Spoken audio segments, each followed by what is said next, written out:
No, I mean, what does the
but even the smaller ones.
You're highly capable of doing that. I don't know. Thank you all very much. We'll be getting started in about 60 seconds. Do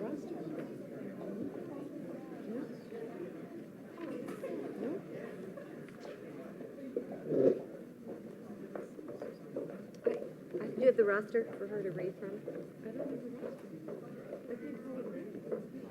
Here, maybe I have one at the front of mine. Can you just do it?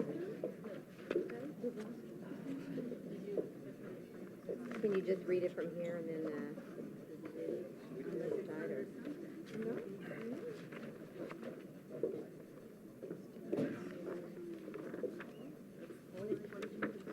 I don't need anything.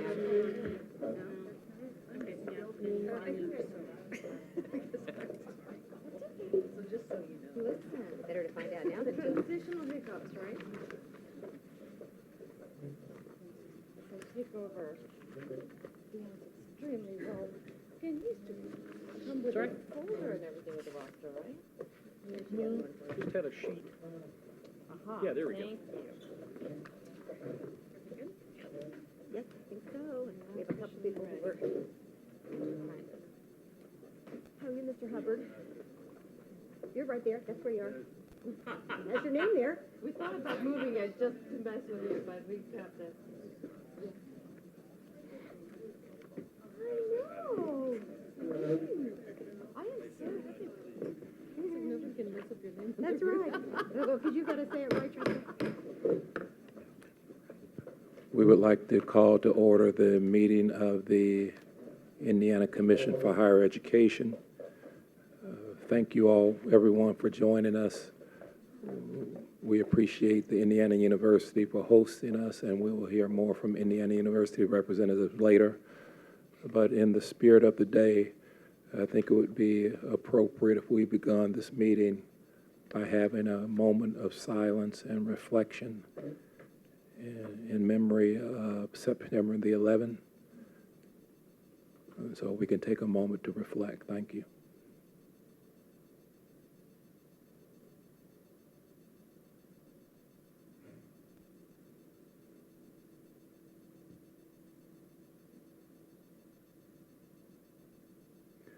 Thank you. At this point, we will actually have a calling of the roll by Susana Duarte Suarez. Thank you, Mr. Chairman. Gerald Bepko. Here. Dennis Bland. Present. Sarah Correll. Here. John Costas. Susana Duarte de Suarez, present. Judd Fisher. Here. Lisa Hirschman. Alan Hubbard. Here. Chris Murphy.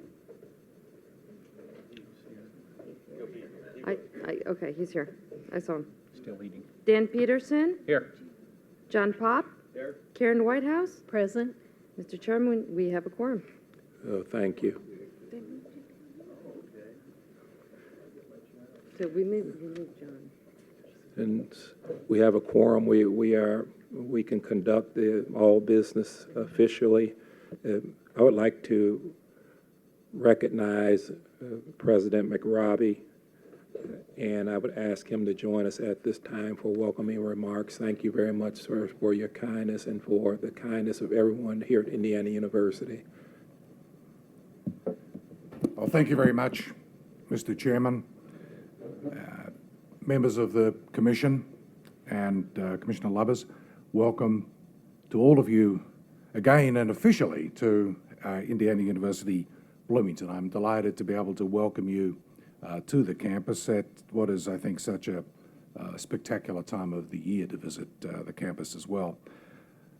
I do want to say, I think on behalf of not only myself but colleagues from other universities, that all of us in higher education across the state are really deeply grateful for the hard work and the support of the members of the Commission, as well, of course, as members of the General Assembly, the State Budget Committee, Governor Pence, and everybody who has a hand in helping to craft the state budget. During the now more than 7 years, this is my 8th year as president of Indiana University, I've had numerous opportunities to witness firsthand through my testimony before the Commission and the various legislative committees and related committees, and in personal meetings with a number of you, state officials, legislators, and so on, the deep commitment to higher education and to the future of the state that is shared, I think, by pretty much all of the public officials in the state that I've ever interacted with. And members of the Indiana Commission for Higher Education in particular, dedicated as you are to helping to ensure that Indiana's higher education system is aligned to meet the needs of students in the state, I think appreciate the fact, maybe more than most, that the state's colleges and universities are precious public assets that must be nurtured and protected. And so we have worked together to make our universities more efficient, more affordable, more accessible, and to preserve and enhance their quality, all the while honouring our commitment to being good stewards of the resources that are entrusted to us. We look forward, of course, to strengthening further our partnership as we work together to preserve high-quality higher education as an asset that can efficiently serve our state and our students for many decades to come. The importance of Indiana's public institutions of higher education to the long-term economic vitality of the state is, of course, immense. We are incubators for jobs and for economic growth. Our researchers make discoveries that save and improve the lives of Indiana citizens. We hope to retain Indiana's own top students, helping them keep them in the state as the next generation of government, business, and leaders in other areas. Our professors also attract top students from across the United States, many of whom stay in Indiana to become business, civic, and political leaders. So again, Commissioners, welcome to Indiana University Bloomington, and again, thank you very much for all of your support over so many years to higher education in the state. Thank you. Thank you very much.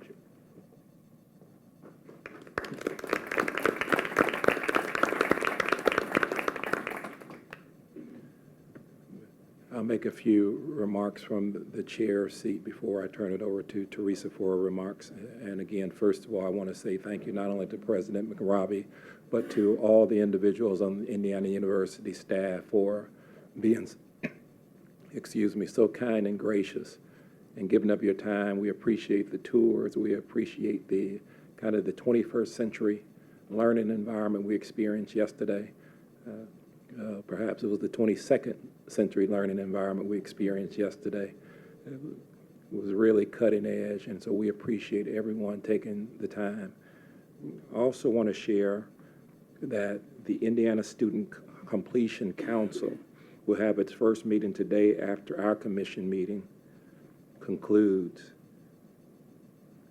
And then several of the students took time out of their day to join us earlier for our commission meeting. And so we want to say thanks to those students. And we look forward to working with you as you strive to move the needle on college completion and student success in the state of Indiana. I want to next draw your attention, commission members, to the op-ed piece that you see in front of you. Our own Commissioner Lubbers and Stan Jones, president of Complete College America, recently completed an op-ed on Indiana's 15 to Finish campaign.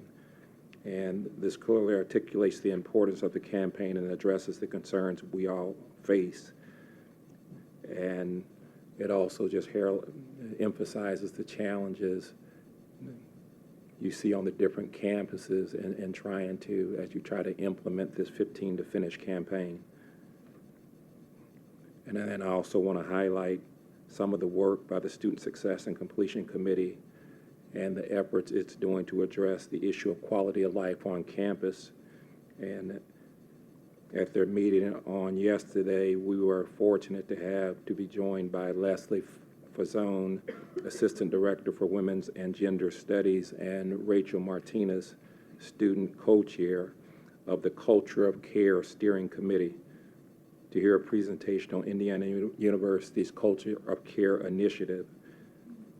And as we heard this morning, the Commission will continue to address this issue of quality of life on the campus in the coming months. And so I just wanted to highlight that work. And I will just note that I was struck in the presentation yesterday that they were saying that Ms. Martinez said she wanted to they were trying to create a culture or a change of culture. And I asked, well, what culture are you trying to change? And I have to say I was taken aback by the response. And the response was there is a culture of assault on the campus. And we know that that's getting a lot of attention nationwide. And just in the spirit of brotherly love and humanity, we want to make sure that from a commission perspective that we are joining in with the colleges and universities and really addressing that issue. So I really commend Indiana University's work, but also the work of the other colleges and universities who are addressing that issue, that important issue. And then finally, I will just share, of course, we continue to be focused on our strategic plan. As Teresa mentioned earlier, we will look forward to having a subsequent meeting where we have an opportunity to revisit our strategic plan just to see how we are doing and see what kind of modifications we need to make.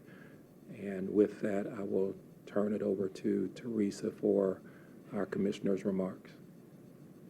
Thank you, Mr. Chairman, and good afternoon.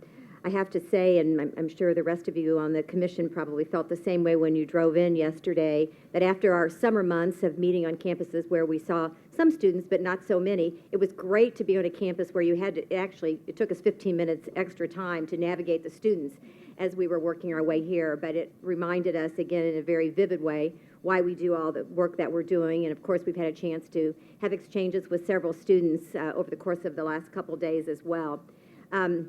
it reminded me that we will be providing, Stacy Townsley from our office will be providing in October a full report on enrollment trends for the fall. But since we're on the IU Bloomington campus, I did have a couple numbers that I thought we might talk about today, and on Indiana University in particular. My understanding is that IU Bloomington has a record-sized freshman class welcoming over 7,700 first-time students, and with a higher grade point average, even up from last year, which was very high as well. The class represents a higher number of racial and ethnic minorities, topping 1,000 for the first time. Especially important to us because of the work we do with the 21st Century Scholars Program.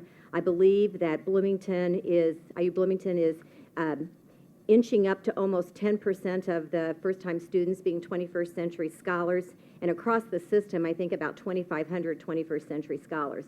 So those are very significant numbers as we work to really address the needs of first-generation students as well. As an aside, I know the incoming class of Iupui is also the largest and most academically prepared in the campus history as well, up about 6.5% from last year. So more to come on enrollment trends, but since we're here, I thought I would just mention a little of that. I gave each of you a copy of this document, which is Advanced Internship in Manufacturing, and I did so because on August 28th, I had the opportunity to participate in a news conference with Subaru of Indiana Automotive in Lafayette. And it was, without a doubt, one of the best examples I've seen of so much of the work that we do between the linkage between education and workforce and employers. Very briefly, what this program does is Subaru helps to identify students in high school who often are not even certain about going to college.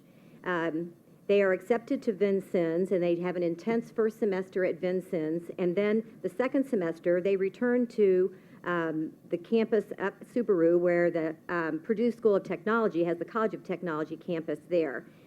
They work 3 days a week at, I believe, $17 an hour, and go to school 2 days a week there through the College of Technology. They finish with an associate's degree and a good job opportunity, and then if they stay with Subaru for 6 months, they can continue to get a bachelor's degree in engineering technology paid for by Subaru. So it's a great example of a lot of the work that we're doing through Indiana's Career Council and the work that we're doing to look at applied knowledge and internships, and I just wanted to bring it to your attention. We've talked a little bit in the last day about activities coming up that we're sponsoring. In particular, our annual College Go Week is always the last week in September, so you should see evidence of that campaign going on between the 22nd and 26th at high schools throughout the state.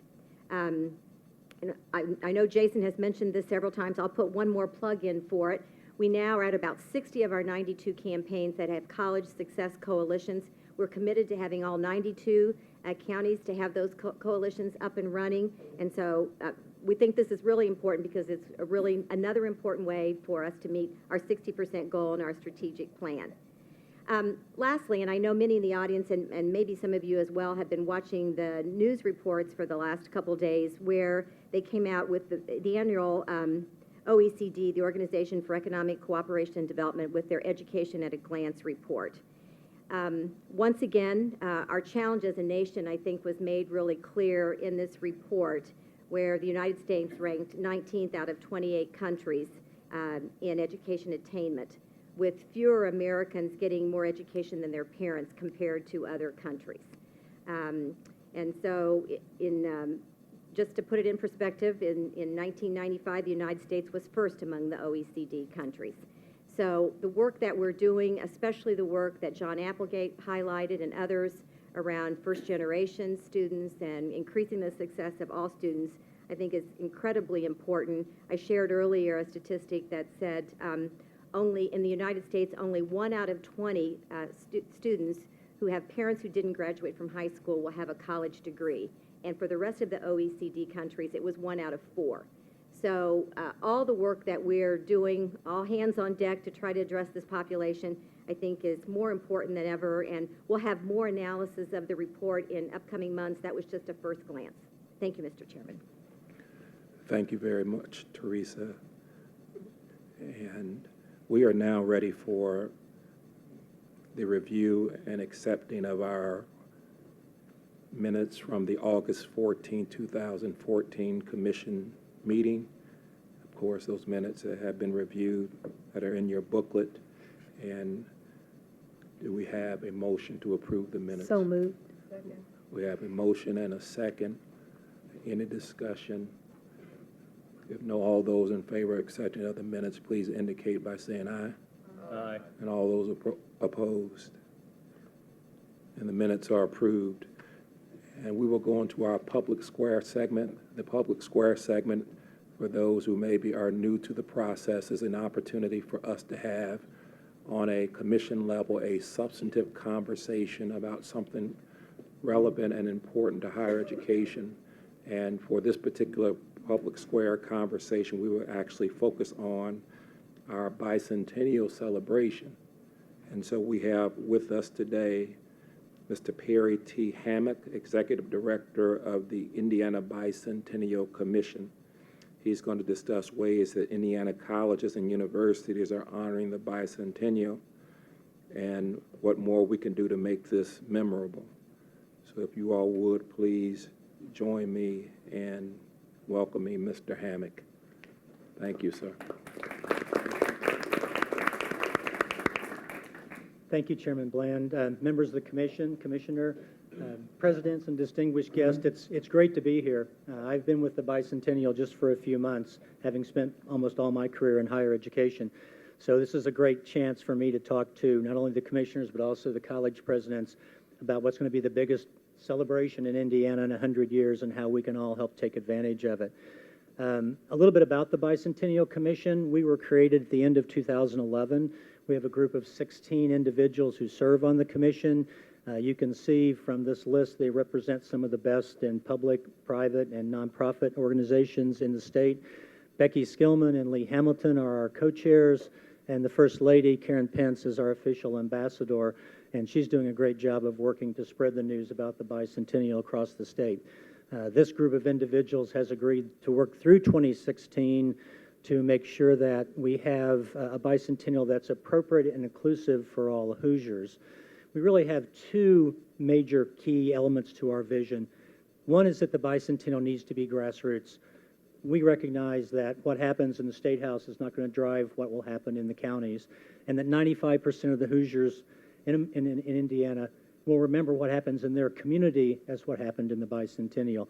And if you have the time and you care to read, you can go onto our website and access the review of the 1916 Centennial celebrations, which I think you'll find very interesting, where our major legacy from that year was the state park system.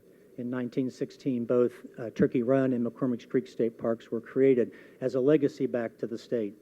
So as well as celebrating, the second part of that vision is to make sure that we leave a legacy, whether they're big legacies or small legacies, but that people for the next 100 years will remember what happened in 2016, that we can use it as a catalyst to help make good things happen.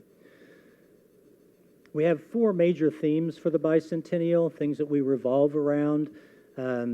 Historic celebration, certainly looking backwards to see what's happened in Indiana, really not only just 200 years, but since the start of settlement in Indiana. And then looking forward is what will be the tercentennial's history, which will be our legacies that we leave. Nature conservation as we take advantage of what was started in 1916. Community involvement, how to make sure that all 563 towns and cities in Indiana get involved. And in our biggest area, which is youth and education. We have as our major way for people to get involved, and many of our colleges have already in our communities and organizations, what we call legacy projects. Sadly, I don't come to you today with money. The Bicentennial Commission has no money, so just in case you're wondering about that, I don't bring money to the table. But we do bring the opportunity to make sure that all the rest of the individuals around the state know what projects are happening in your community with your organization, at your colleges, to see how we tie these things together and to make sure that we have more activity. We have an endorsement application. There could easily be 100 projects in this room suitable for endorsement. I'll talk about some of those, and you can go to our website. It's also in your materials for the commissioners. If you just search Indiana 2016 for the members of the audience, you'll be able to find our website and get that information. One of the really fun things that's going to happen in the Bicentennial is there's going to be a torch relay. It will be Olympic style. It will start in Corydon in September of 2016. It will go for 6 weeks, 2,400 miles through all 92 counties and weave its way to the western side of the Statehouse, where we will culminate that event with our Hoosier Homecoming, where we hope we get all Hoosiers and our expatriate Hoosiers to come back home in 2016. Now, personally, when I came to the Bicentennial, I thought the idea of an Olympic-style torch relay was about the most boring thing in the world. But here's kind of the twist. We're asking each community and each county to come up with particularly unique ways of carrying the torch as it goes through their county. So let's see. So, for example, I was in St. Joe County, and they said, well, we have to have it in a Humvee, we need to have it in a Studebaker, and hopefully somehow be conveyed on an Oliver plow. Crane Military Base thinks that their Sherman tank still works, and so we may have it in a Sherman tank. So we see the technology and the uniqueness of having it in flat-bottom boats and in horseback and on tractors, and already needs to be in an Indy car and a biplane at Wilbur Wright's home, that we see that as being 6 weeks of really good press. Now, for the colleges, there's lots of activities that could be tied in as that comes around the state. So as we think about student groups, about civic engagement, about community involvement for your faculty and your students, I think this 6 weeks in 2016 will give us a wonderful opportunity to participate with that. So stay tuned for that. I'd like to talk about some ways and show you some things that colleges are already doing to get involved. And my purpose for being here is to really encourage the Commission to be supportive of your presidents as they find ways to make 2016 as big on their campuses for our in-state students and to kind of teach our out-of-state students a little bit more about Indiana as we do at the Commission.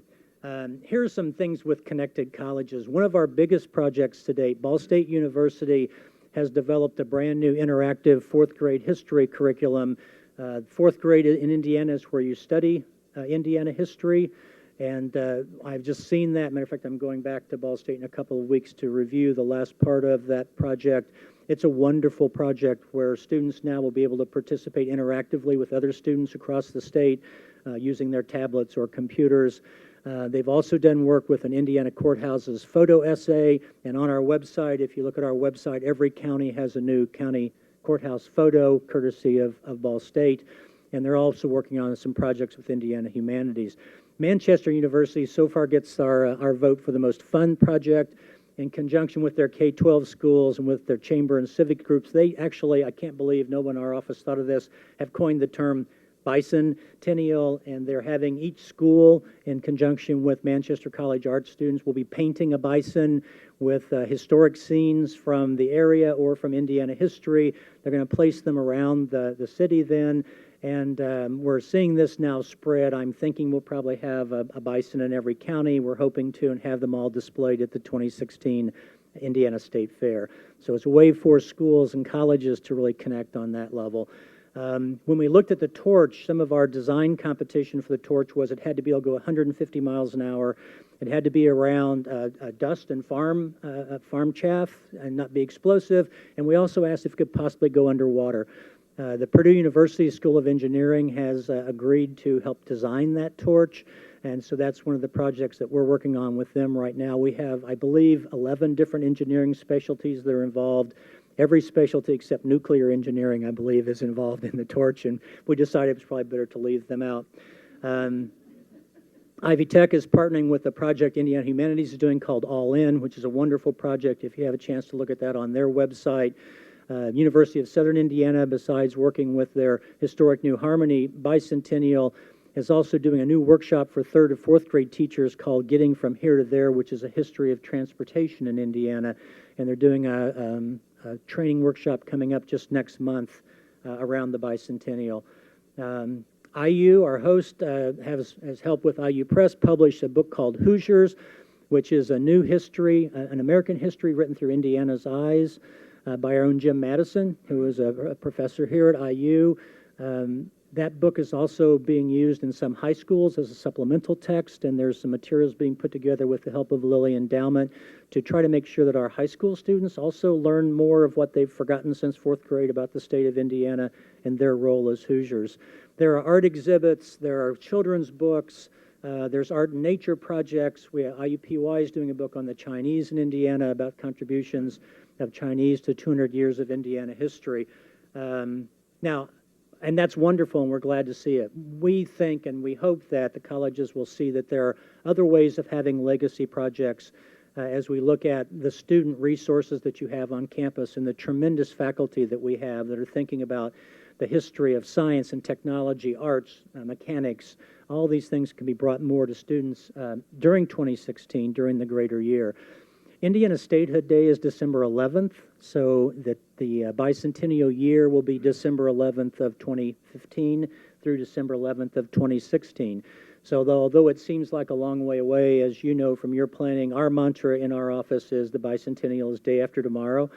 So we're encouraging everybody during the second and third quarter of this year to start having plans, to think about how they might put things together. As you look at service learning projects and your community interaction, we think it's a wonderful way to help those students be involved. There'll be a number of internship opportunities around the bicentennial as state agencies and organizations are gearing up for their bigger projects during 2016 where we could use those students and also give them a good resume builder as they get ready for their careers.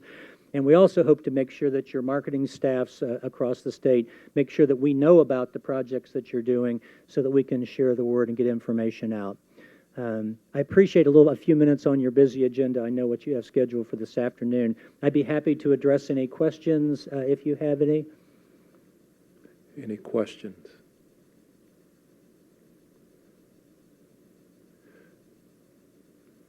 There Hearing being none. Thank you so much for having me. I appreciate the opportunity to speak with you today. Thank you so Thank you, very Mr. much. Chair. Thank you.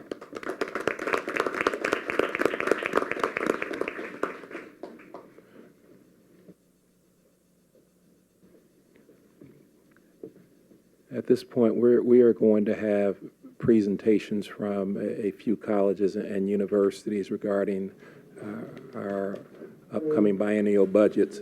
In fact, I have to confess that I've been on a one-track mind because I received updated information from Teresa's very capable staff, and it talked about some of the communication talked about our referenced bicentennial presentation. And I sent the reply back saying, no, you mean biennial presentation. And they responded back and they said, no, we really mean bicentennial presentation. That's a true story. So with that, we will actually have presentations from Indiana University and Indiana State University today. The University of Southern Indiana was originally scheduled to present today, and their presentation will be postponed. And so we will have first, we will welcome back President McRobbie and Indiana University if they could come and provide their presentation regarding their biennial budget presentation. As President McRobbie is coming to make the presentation, I wanted to mention that as we begin this work, I really wanted to take the opportunity to thank Matt Hawkins and Nick Buchanan and Dominic Chase and Colby Shank for their efforts to really streamline the process through which the colleges and universities are providing their information to us, standardize the process as well.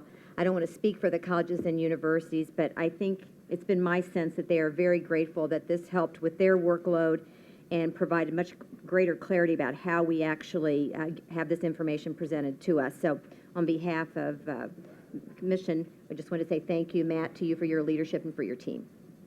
Thank you, President McRobbie, for giving me a moment of your time. Yes, sir. Thank you. Welcome, President McRobbie. Thank you, Mr. Chairman, and Commissioner Lubbers and members of the Commission. I'm pleased to be back now to present our biennial budget request.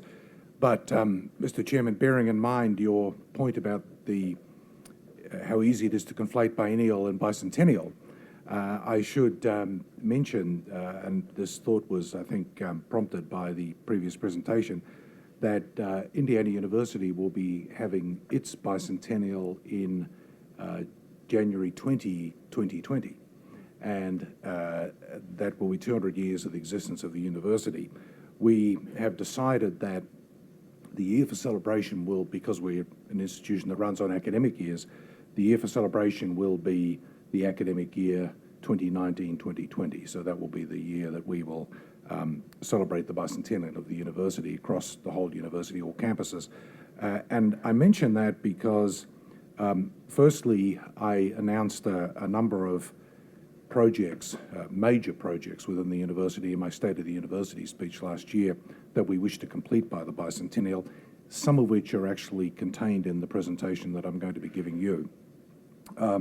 And then, secondly, because we are in the process of developing a new strategic plan for the university, much of which will pick up many of these themes that have already been pre-announced, but there'll be a lot of new material which we hope to be able to take to our trustees by the end of the year at that December meeting of the board. So even though it is a fair way away, we see that 5-year period leading up to the bicentennial year as being a critical period to try to accomplish all of what we've already pre-announced and many other topics as well. Now, let me start by, Commissioners, by noting first that we have, and I'm reiterating what I've said to you on previous occasions, that Indiana University strongly supports the 3 goals that were set out originally in Reaching Higher and Achieving More, as displayed on the slide in front of you. And of course, we also support the big goal aspiration for increasing the adult post-secondary educational achievement rate so that Indiana may be more economically competitive with other states and consequently improve the prosperity of all Hoosiers. IU, in fact, is producing the largest number of degrees in the state, and our economic development initiatives are helping to create jobs for our graduates. I want to take a minute to discuss what I believe are some of the foremost challenges that we face. I want to comment on each of the bullets in this slide in front of you. Firstly, a continuing challenge for the university is the ability to manage with less reliance on state funds, which of course will require ongoing cost containment. In fact, state appropriations to IU provide about 28% of total general fund dollars for the IU system this fiscal year. Secondly, through a set of financial assistance and student success initiatives, IU students are persisting in graduating at even higher rates, and we will continue to see further improvements. IU has also implemented key initiatives to help students minimize the amount of debt that they take on by providing accessible access to college, affording financial literacy education, and helping students understand borrowing and its implications. I think I mentioned before that although that seems relatively simple and straightforward, the impact that that has had on our students has, I think, really been quite remarkable. And of course, attaining the big goal is not only dependent on producing more college degrees, but creating more jobs for our graduates and providing opportunities for them to stay in the state. So IU is aggressively involved in economic development activities throughout the state as well. IU embraces all of these challenges as opportunities for the university to better serve its students and the state. Now, as evidence of IU's commitment to student success, we established the last couple of years, or early this summer, actually, the Office of Completion and Student Success. And this office will work with, or is working with all IU campuses to lead IU's various student success initiatives, including, firstly, our innovative interactive graduation planning system, IGPS, which provides 3 new tools: degree maps, the academic planner, and the schedule builder. These all help students understand the requirements for their degrees and provide a clear path for successful completion. These tools, along with the advising records system, the academic advisement report, and IU's partnership with the Educational Advisory Board's Student Success Collaborative's predictive analytics platform. All these allow academic advisors to flip the academic advising session by enabling students to select and schedule classes with minimal guidance, permitting the advisor to spend more time helping students achieve their educational goals. That is, putting their time in what really matters. Flags, which is IU's early alert application that identifies students who may be missing classes or otherwise are underperforming academically. And this information allows faculty and advisors to work together to intervene with the student and pursue corrective actions before it is too late. In the last year, we established a new university transfer office, recognising that large numbers of students transfer both into IU campuses and out to other campuses. And this office is assisting all IU campuses with implementing transfer policies and best practice programs that help transfer students achieve academic success. IU student success initiatives are producing the results that you, the Commission, value. And this is evidenced, I think, by IU's positive results on the performance funding metrics, increasing student persistence and degree production, and I'll talk about some of that a little bit later. In addition to modest tuition increases, IU has substantially increased the amount of institutional financial aid provided to Hoosier undergraduate students, more than threefold, almost fourfold, since the 2005-2006 academic year, from $28 million to $93 million during 2012-13.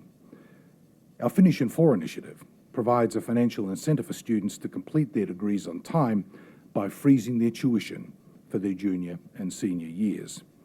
And I do commend to you the more detailed discussion of the impact of the Finish in 4 initiative that's contained in the institutional narrative that hopefully you all have in front of you.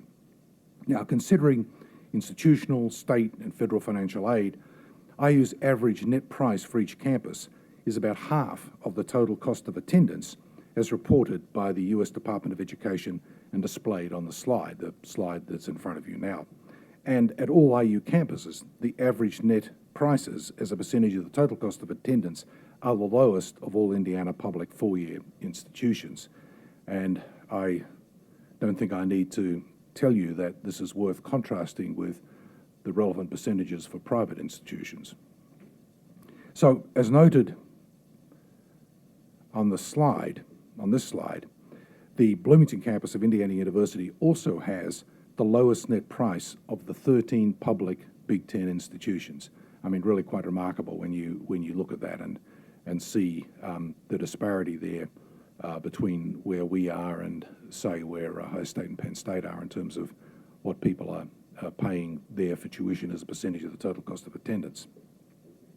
Now, I think you already know a little about, and I've already mentioned, IU's Office of Financial Literacy and its nationally recognized leadership through various initiatives that are helping IU students learn about and manage the financial issues related to college attendance.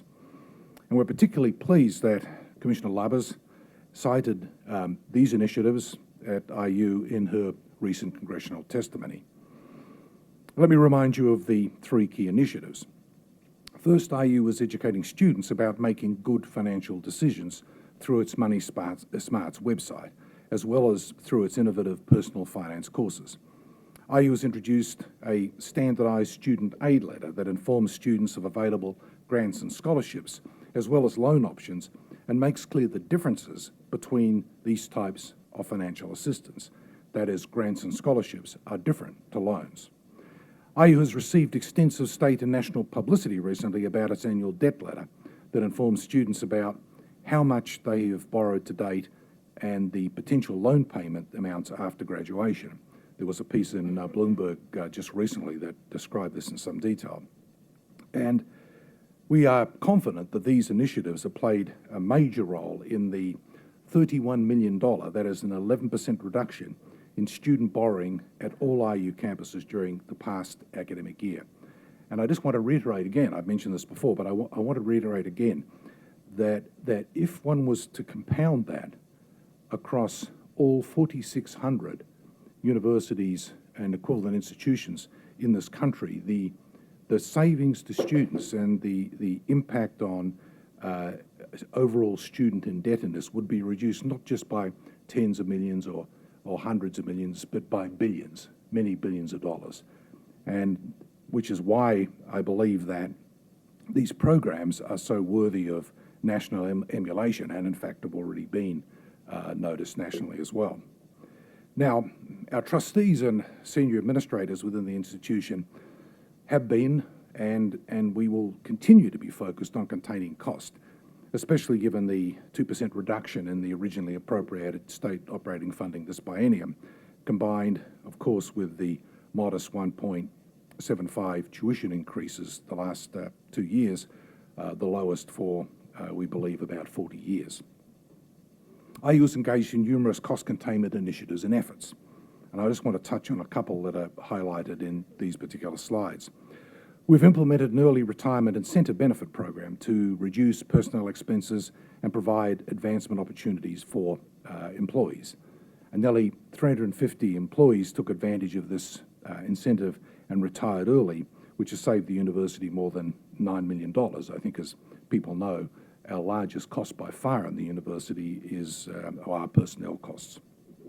Secondly, as is true with any large employer, and again, I want to reiterate that if you take into account full-time and part-time employment, that, and by part-time I mean, for example, students working 6 hours a week in the library to help finance their studies, may be a critical thing determining their ability to continue and finish their degree.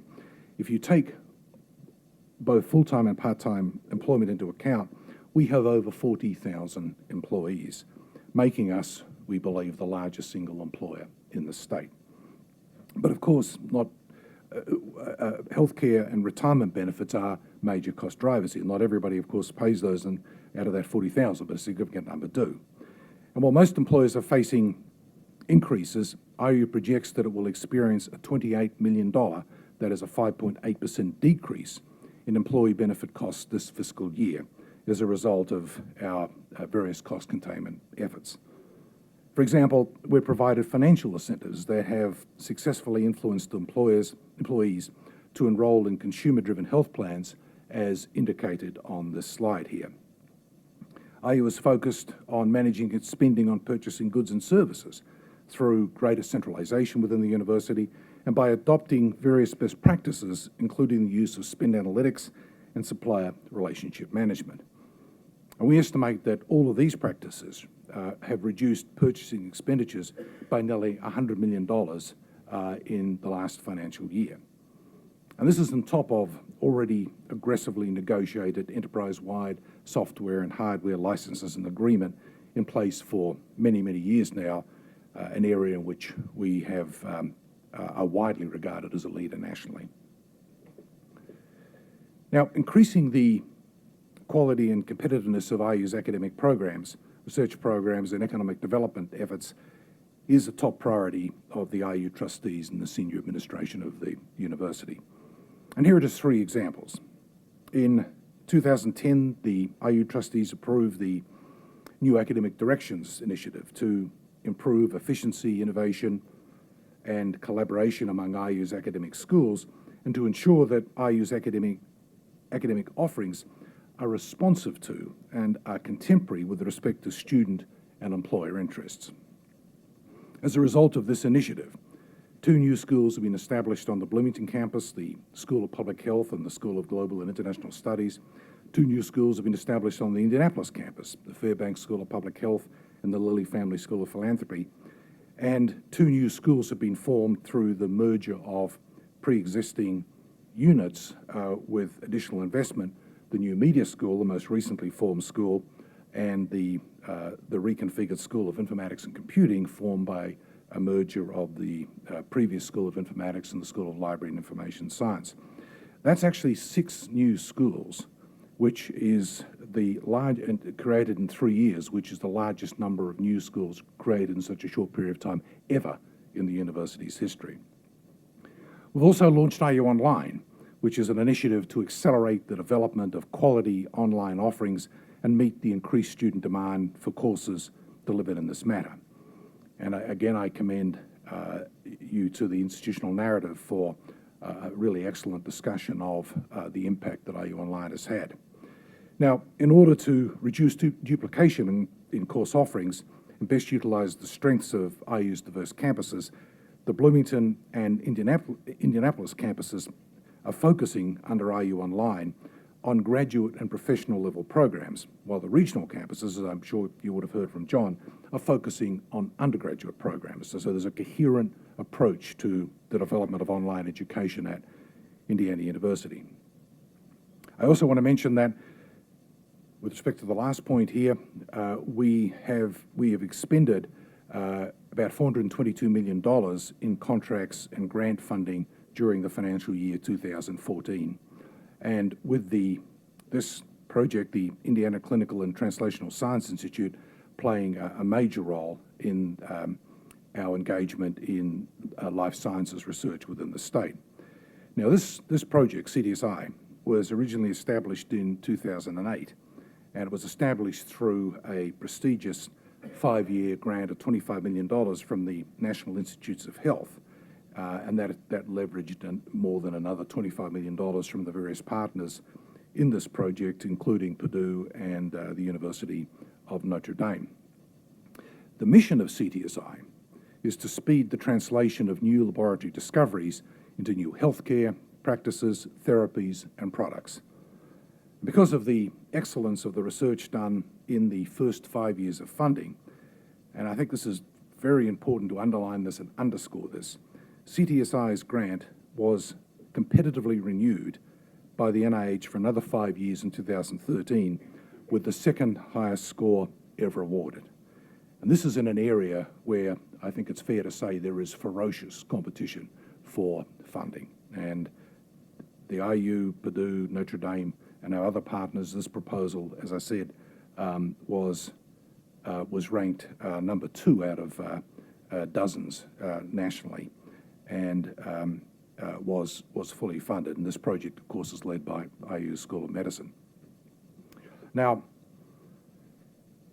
let me move now to saying a little about our performance funding results. I think the table in this slide here demonstrates the success that all IU campuses have achieved on each of the performance funding metrics. To put IU's performance into perspective, we have compared IU's system-wide net 3-year average increases with total net increases for all 4-year institutions for the following metrics. Overall degree production. IU produced 63% of the net increase in bachelor's degrees by all institutions. At-risk degrees, IU produced 50% of the total net increase in bachelor's degrees. High-impact degrees, IU produced 79% of the total net increase in bachelor's degrees. Student persistence, 631 more IU students reached the 30 credit hour threshold, while the increase for all other 4-year institutions was 158. For the 60 credit hour threshold, 415 more IU students attained the 60 credit hour threshold, while for all the other 4-year institutions, the number decreased by 193.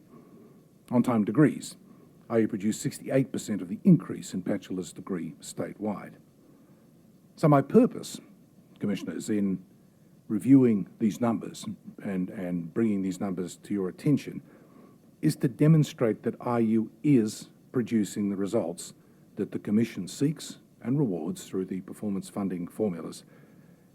And I, on behalf of the university, we're very proud of these results, and we believe that they are directly correlated with our numerous student success initiatives, some of which I've described.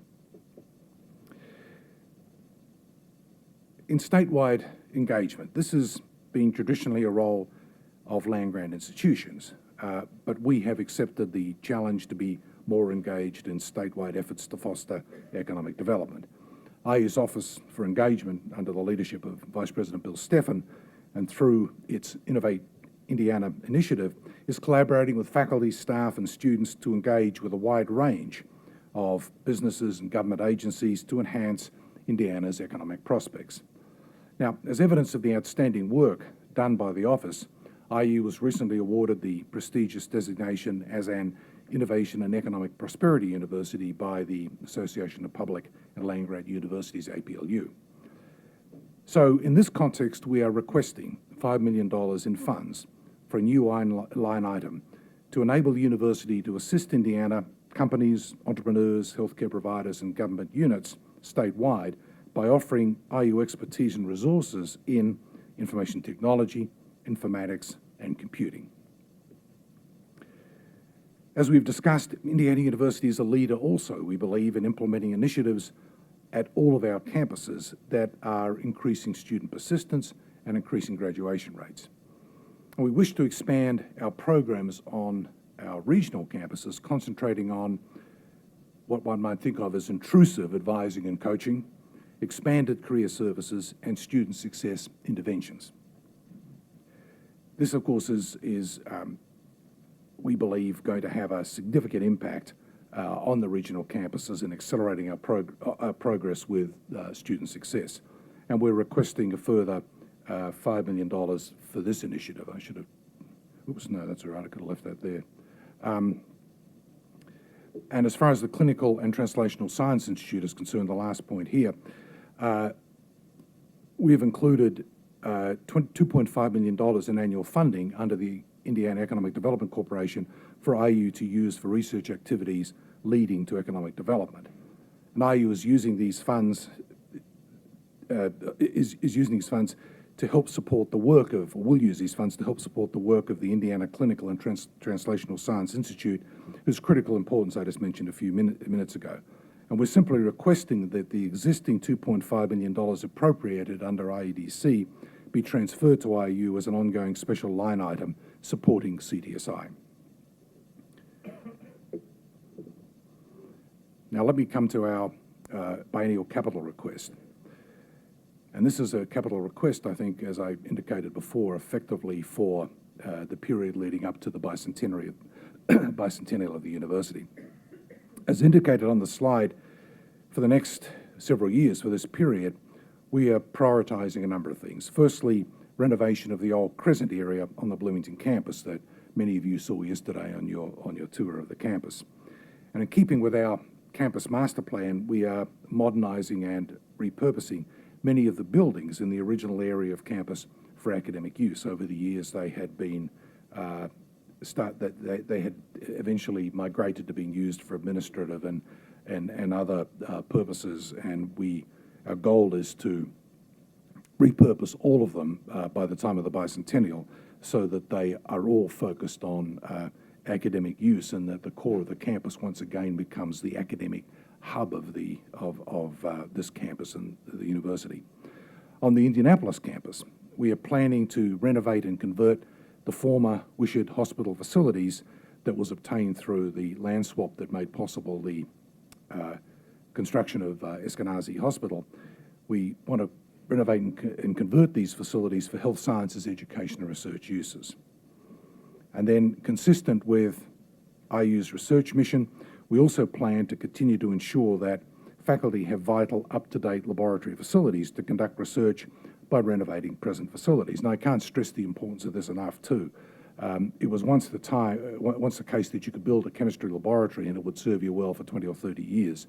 Now we're seeing in most of the areas of bench science that you have to turn your laboratories over every 5 years or less, because it's been driven so much by the development of technologies that keep changing at such a rapid rate that today's state-of-the-art laboratory is outmoded within 5 years.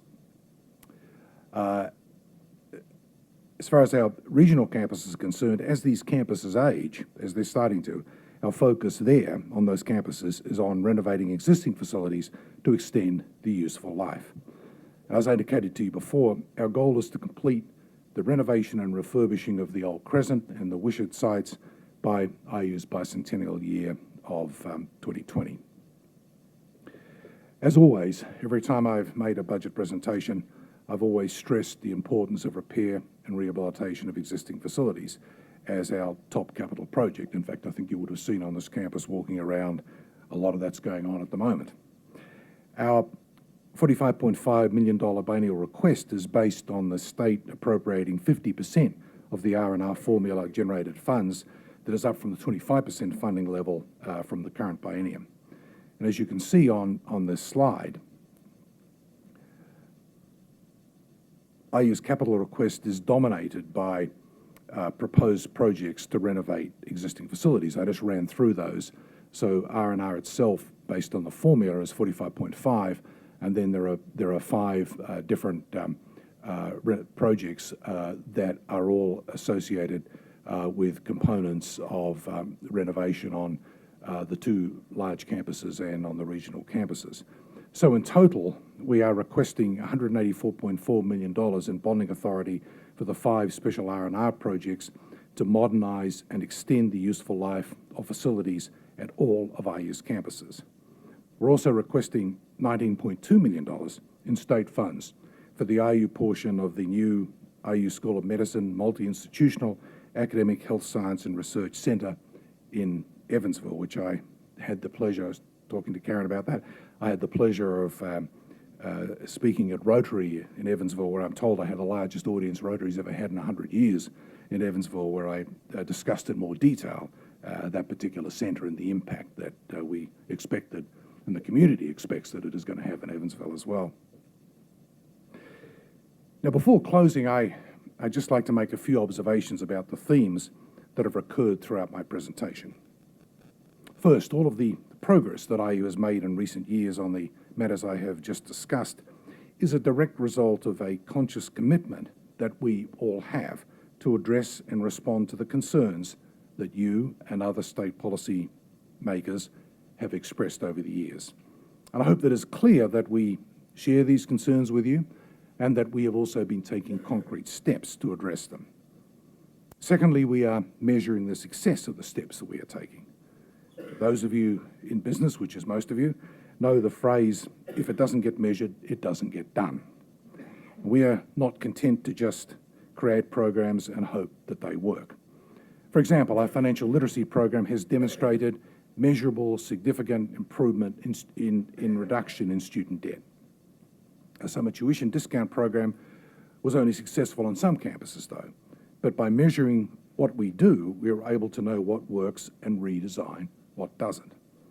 And finally, we have sought to align the interests of the university with that of our students, faculty and staff, and to not only secure their buy-in for what we are doing, but also to secure their active participation.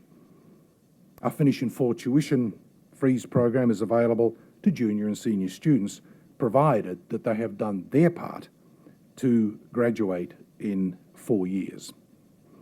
And we have offered incentive programs for all IU employees to control their healthcare costs by participating in voluntary wellness programs. We have found that the involvement and participation of all IU constituencies is more successful in the long run than a series of command and control programs imposed by the administration. Now, these are themes that I hope that you have gathered and picked up from my presentation. They are indeed the themes that guide our management of Indiana University. Now, as I've already said a number of times, I commend to you the institutional narrative document in your packets, which provides a lot more detailed information on every one of these particular matters that I've addressed this afternoon. And I want to thank you again for this opportunity to present IU's biennial budget request. And while I entertain your questions, I draw your attention to the slide that demonstrates IU's presence in all regions of the state through its campuses and its centres for medical education that are marked in the blue there. And I'm happy, Mr. Chairman, to take any questions that you may have. Thank you for your presentation. Any questions for President McRobbie? Yes, Sarah.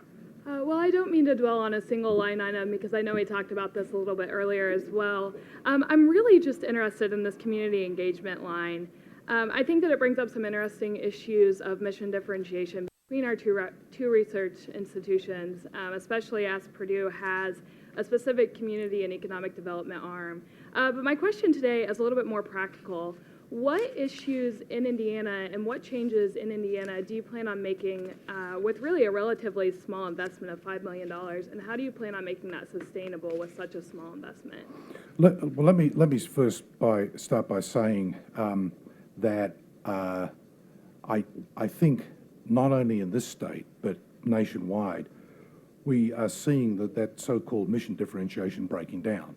I mean, the same pressures that are on Purdue are on us, and the same pressures that are on all the non-land grant institutions are on the land grant institutions. So we are all under the same pressures, and those pressures are effectively how do we best leverage the intellectual resources of our campuses for the betterment of the nation. And I for one, believe the distinction between land grant and non-land grant institutions is broken down completely. And that's not a bad thing. I mean, remember that the Morrill Act was from 1862, and some things have changed since then. So I think we have to be mindful of that, and we have to be mindful of the new environment in which we work, and we have to be mindful of an environment in which innovation isn't something that slowly takes place over years. Innovation is something that can happen in weeks, and all of us are subject to those pressures. With respect to the investment that we're looking for, we believe that investment appropriately utilized throughout the various places in the state that we already have started to establish relationships can enable us to have a larger and more sustained impact in those parts of the state. Yes, I recognize that it is a relatively small amount, but it also leverages some of the real strengths, our real strengths in informatics and information technology, and also in the health sciences. Wow. There was an article recently, I think, in the Chicago Tribune about Purdue and Mitch, and they pointed out that Purdue's non-teaching staff has grown by 70% over the last, 18 years. I'm curious, have you looked at that at IU? And I mean, and I'd go back 30 years. I mean, what's happened to the growth in non-teaching staff relative to the number of students and also relative to the number of teaching staff? Well, Firstly, I don't have the figure in my head, but I think the critical part of the answer to that, well, there are two parts to that. If by non-teaching you mean people who still have academic appointments and research appointments, the fact that number has grown is a direct product of the fact that the amount of funding that comes to the institutions for research from National Institutes of Health, NSF, and the other agencies has increased significantly. And a significant amount of that funding goes to employ research technicians, people who are on postdocs who don't have teaching obligations, so on and so on. So a lot of that growth is coming from that. And again, that's a phenomenon we're seeing all over the country as well. There's nothing different between us and Purdue and other institutions in that regard. And that's just the reality of doing modern research. It's highly technical, and it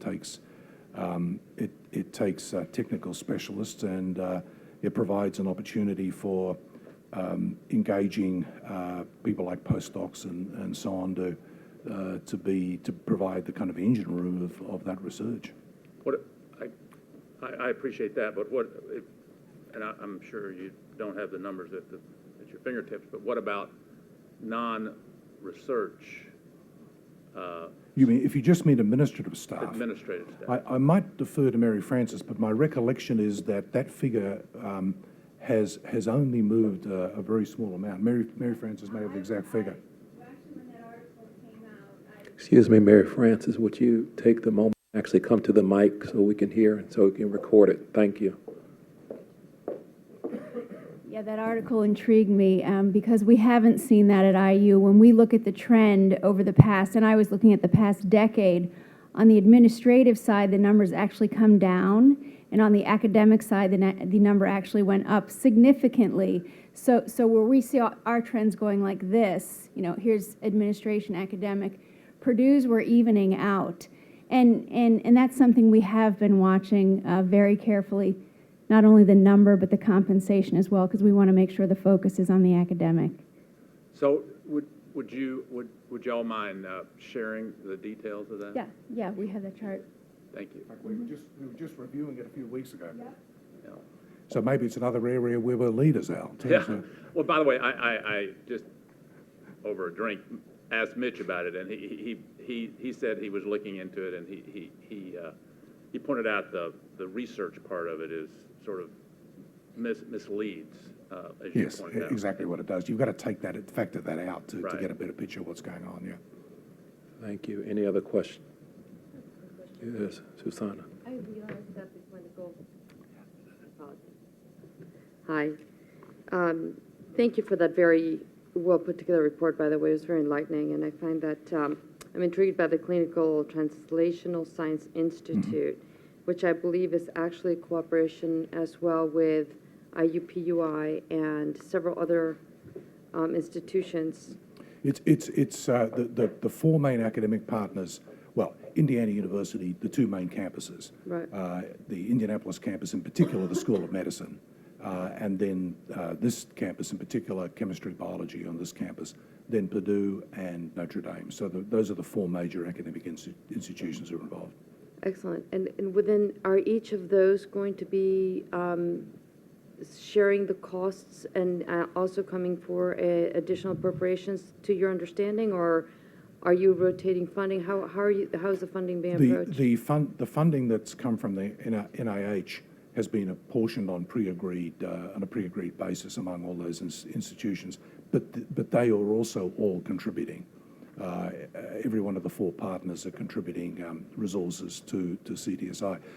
The figure is roughly 50-50. That is, the grant is $25 million over 5 years. The partners have all committed actually in excess of $25 million in both cash and in kind to support that particular program. There's a number of these CTSIs around the country, and they've been structured in a similar kind of way, collaborative across a number of institutions. But as I said, I'm extremely proud of the fact that ours was the second most highly ranked. I mean, from memory, we were ranked above Stanford and other places in terms of the score that we got for our project. Excellent. No, I think that's definitely something to be proud of, especially since NIH grants are very, very, very competitive right It's now. getting down to about 10% success rate. I mean, very difficult money to get. So is from that 50% that will be cost split, do you believe that to be evenly spread out, or is IU, because it's a more robust sized campus, perhaps footing more of the bill, or do you we can get you the exact figures, but the School of Medicine is the dominant partner. Okay. Because this is NIH funded and it is medical science based. But the other campuses are still getting, or the other institutions are still getting a significant amount of the funding. And if you'd like the exact figures, we can get you that breakdown. I'm just trying to understand, as the budget requests start coming in and each of the institutions ask for a certain share of that budget, I want to understand where that budget is getting allocated vis-a-vis the discussion we just had today. So if you have that handy, that would be great. If not, just general figures are fine. Sure. Wonderful. Thank you. Is there any private or foundation funding that would support this? Maybe not contemporaneous, but maybe previous funding that's going into biomedical research? Oh, sure. I mean, for example, the Lilly Endowment funded Physician Scientist Initiative, which was $60 million, went into that. That's very much aligned with this particular project. I mean, I think as well, of course, you know, one of the critical things is not to view these various big projects as kind of one-off projects completely isolated from each other, but look at how they can be aligned together to really sort of leverage the strength. So the Physician Scientist Initiative, which is probably about halfway through, maybe more than halfway through, is actually attracting new faculty to the institution who in turn are, some of them at least, who in turn have become contributors to CTSI. Chris. Two questions, if I might, President McMurray. First, the funding requests that comes from IU encompasses everything that IU does, including the medical school and all of its campuses. Yes, this is for the whole university, Chris. And I understood that at one point, I don't know if it's still the case, but the regional campuses, in terms of the medical school, was a separate line item. Well, there are technicalities about the way that funding comes in for the general budget of the university, but in terms of where we are requesting increases, this is everything that we're requesting. Could you also, do you have the numbers on, you show the 3-year increases for each of the metrics. Do you have the base numbers of those? I do, but not on my head, I'm afraid. Could we have those submitted to us? Of course, yeah, Great. of course. Thank you. Yes, Karen. Just to make sure, just for point of clarification, the Evansville Institutional Health Science and Research Center. This is the A terrible funding. name. We have to come up with a better one. No, and I had to read it, and I'm from Evansville, so what's that tell you? But the funding that you're requesting is actually for the IU portion of that. That's And basically just to right. clarify Yes, that yes. the other Yes. participating universities Yes. will be coming with their own That's right. requests. That's right. Yeah, Thank thank you. you, Karen. That's exactly right. Yeah. I exactly might have right. one more question.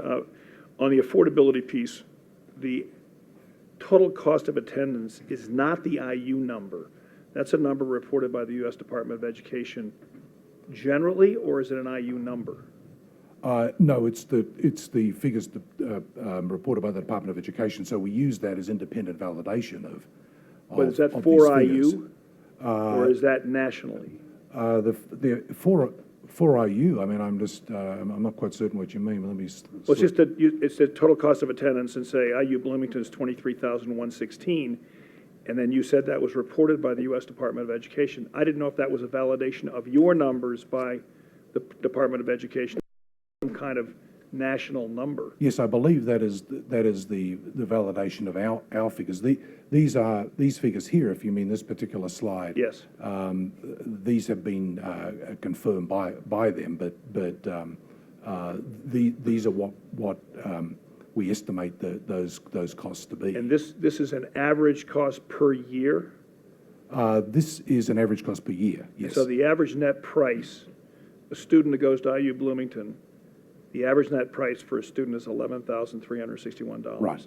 That takes into account all other funding for those students? That takes into account aid and so on that student may be eligible for. So that's the net Financial price. aid. Talking about financial aid,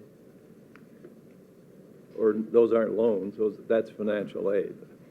That's actually- that's the net price, and the total cost of attendance is everything thrown in. So the net price is a percentage of that, which is basically 50%.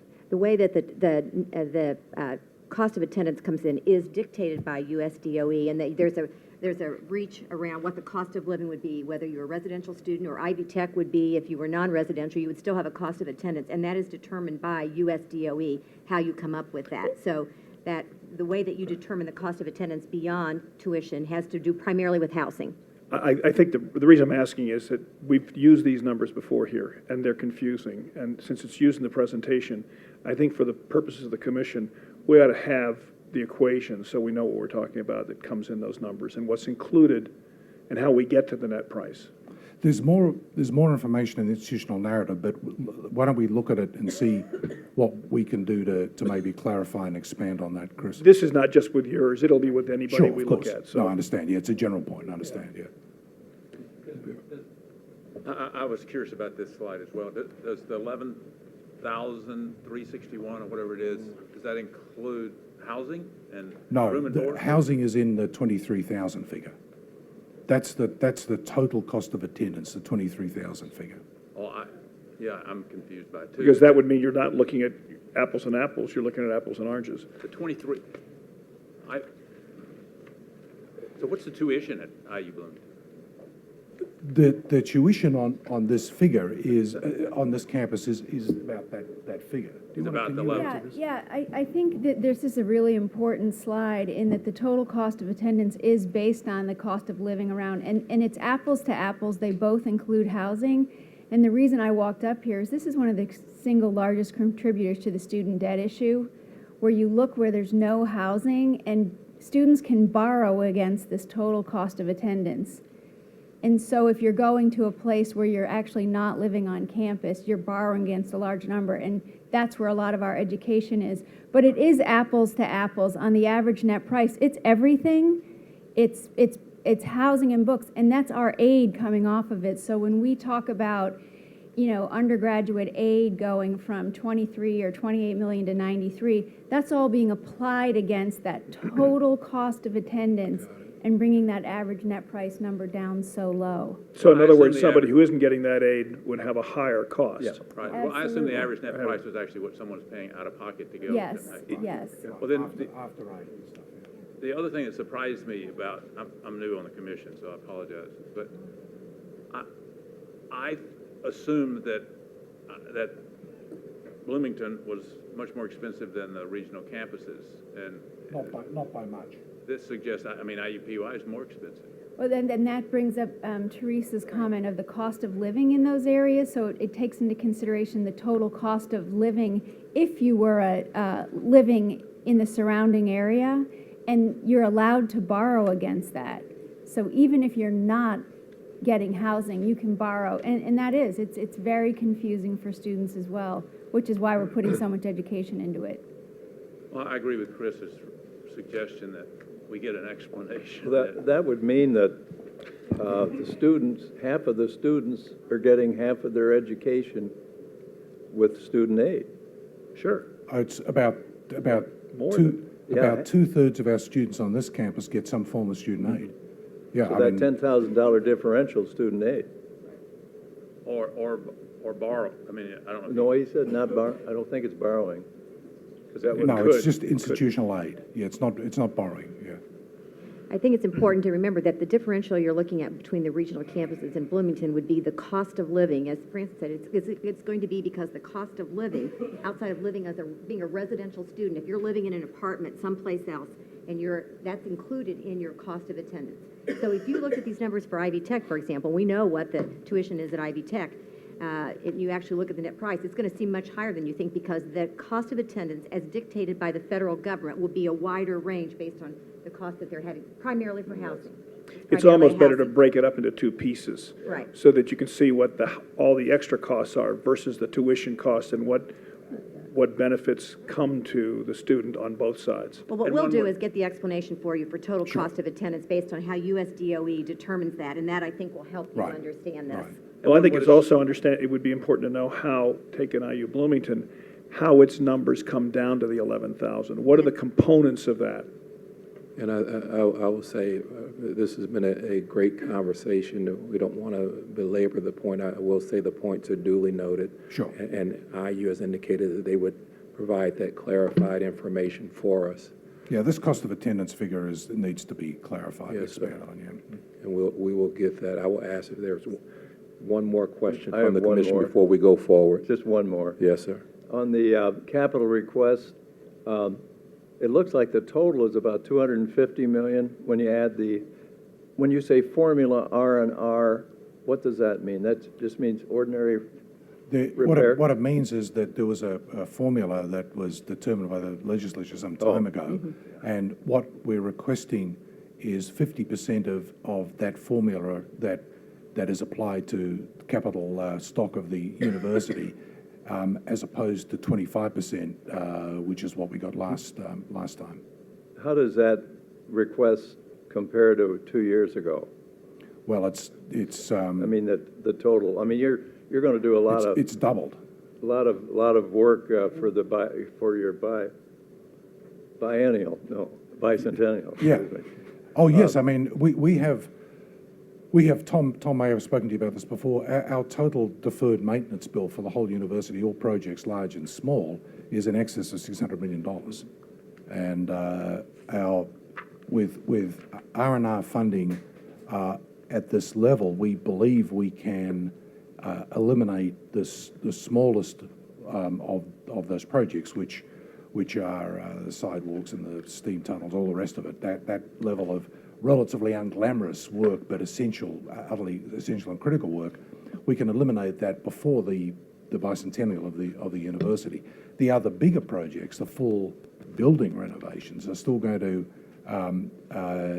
take a long time to get all of those done. But we believe we can, again, depending on your decision and the decision of the legislature, we believe we can get the ones at least in the Old Crescent and on the Wishart side all done by the Bicentennial as well. President McRobbie, any closing thoughts, sir? No, just to thank members of the Commission for the opportunity to present IU's budget, and I certainly hope that you've seen, and I hope you'll see in detail, if you haven't already read it, in the institutional narrative, what I believe to be really quite extraordinary progress that we've made in these critical issues of the reduction of student debt, affordability, and the modernisation of the university's academic structures. Thank you very much for your presentation. Thank you. Thank you. You'll want to take home and look at it, because that's got the details. Next, we have Indiana State University that will provide the presentation, or will present their budget, and we have President Daniel Bradley who will be doing the presentation. Welcome, President Bradley. Thank you, Chairman Bland, Commissioner Lubbers, members of the Commission. Not to belabor the conversation from just a minute ago, but I spent about a day and a half trying to understand this average cost of attendance issue fairly recently. One of the major differences between campuses is the number of students who are included in the denominator.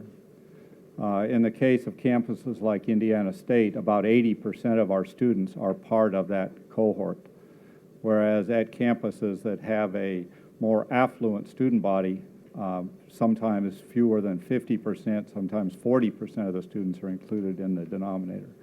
So it's average cost of attendance for students who receive aid, and it's only freshmen that are included. The actual budget is basically tuition, room and board, books, and whatever the campus feels is a reasonable expense budget. So it's really determined by the campus and its costs. The average net, the difference between the two is how much aid goes to the freshmen. So it's federal aid, state aid, and institutional aid. But the big difference is really the affluence of the student body. So thank you for allowing me to be here today. That is a very complex issue, and I think in many cases the federal government has made a mistake in using that as a way of differentiating institutions, since so many students it doesn't apply to. So let me start out by doing a little bit of bragging. Indiana State recently was listed in Washington Monthly's annual review of national universities as #1 in the nation in community involvement, community service hours performed. This is the second year in a row we were named for that. I believe our student body and faculty and staff donated something over 1.2 million hours to the community, which is primarily the area around Terre Haute, but really encompasses the entire world. In addition to that, we were ranked number 30th overall out of about 270 institutions in categories that they list as social mobility, research, and service. Clearly, with our mission, service and social mobility are the categories that we perform the best in. We were highest amongst the publics in Indiana. Some of you may be interested in about some others in Indiana. There's a football school up north that did a little better than we did. But other than that, we were #1. We're working on it, though, Chris. I would like to also state how strongly we support the goals of Reaching Higher. Indiana State's strategic plan and the Reaching Higher, Achieving More strategic plans are incredibly well aligned. What we are trying to accomplish is exactly what the Commission is trying to accomplish. One of the ways we're trying to do that is make sure that we increase our enrollment. Our enrollment has grown from 10,500 nominally in 2008 to slightly over 13,000 this fall. That actually is an understatement of our growth because 500 of our students were part of the Corrections Ed program in 2008, and of course that program was canceled, unfortunately, and so those students are no longer in that mix. So we've had an overall growth of 26% since 2008. Our graduate enrollment is at an all-time high. One of the big things that happened in that time is our minority enrollment has basically doubled. 86% of our freshmen are from Indiana. 54% are Pell recipients, and 28.6% of freshmen are 21st century scholars. I believe we actually had numerically the largest number of 21st century scholars in the state last year. We're also working very diligently to help meet the state's workforce needs. We have a number of new programs that will help adult students return to school and get a bachelor's degree, our bachelor's in general studies, our bachelor's in civil engineering technology, BAS programs in technology and health sciences that you all approved last year. Our Degree Link initiative with Ivy Tech continues to grow. That's a program that takes associate degree graduates from Ivy Tech and puts them into a bachelor's program at a distance. We've added 7 new online bachelor's degrees since 2010, so now have 17 bachelor's degree programs in total. We're also still very proud of and growing our new healthcare programs. Our physician assistants studies program just graduated its 2nd cohort. Our Doctor of Nursing Practice, Doctor of Physical Therapy, which we expect to have fully accredited this year and will begin operation in the fall. A Master's in Occupational Therapy, a Master's in Social Work, and a Doctorate in Health Sciences. We're also helping lead the state in some major initiatives. We started the degree mapping program prior to it becoming mandatory through our work with the DegreeWorks software. We have branded it MySam, which is one of the few programs that I hate the name of, but that's our name. Basically helping students stay on track and knowing where they are in their degree program. We also piloted what is now a statewide initiative with Inside Track in academic coaching. We have a 4-year graduation guarantee for our students. We are in the process of simplifying our degree programs and our majors that will make sure that students who are not able to choose a major or don't choose a major prior to starting college can still finish in 4 years. We had a significant summer initiative for 21st Century Scholars that I'll mention a little bit later. And we have an open source textbook initiative to try and address the ever-increasing costs of textbooks and materials for our students. We're also working at helping to improve persistence and completion in a number of other ways, including adding classes midway through the semester for students who find that they're not able to complete the classes they were in on the opening day. There are still some classes they can get into at the 8-week point and therefore still finish the semester with hopefully 15 or more credit hours. We've expanded summer school options. We've expanded accessibility to our foundational studies or general studies courses through online. That's a major effort to, particularly with regard to summer and to our distance ed programs. We've also discounted summer tuition for seniors to help them complete within their 4th summer. And most recently, we created University College on the campus as a way to help freshmen transition from high school to college. The transitional effort is enormous for many of our students.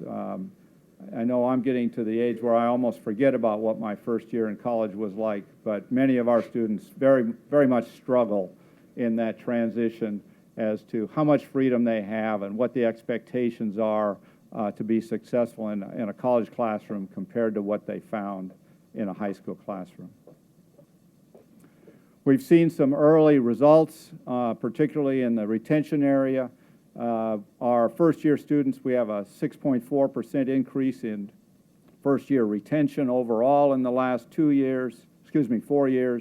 African-American students, retention is up 12.5% in 4 years, and our retention of 21st Century Scholars is up 7.5% over the last 2 years. One of the major changes that happened in the financial aid arena in Indiana in the last year was the requirement for 21st Century Scholars to complete 30 credit hours their first year to retain their full scholarship. That has been a major change for those students, and many of them struggled to understand its implications, particularly in that fall semester. So we made major efforts to aggressively communicate the expectations to those students. And I think the result of that has been pretty overwhelming. In order to help them achieve that 30 credit hours, we provided 6 free credit hours during the summer and we provided housing at a 50% discount for those who wanted to remain on the campus for the summer. That was offered to all 21st century scholars who had completed 23 or more credit hours during the school year, which meant they were within a shot of reaching 30. Some initial results: 49% of 21st century scholars completed 30 hours by the end of the spring semester. That's up 16%. 61% completed 30 hours by the end of the summer, which is an increase of 26.5%.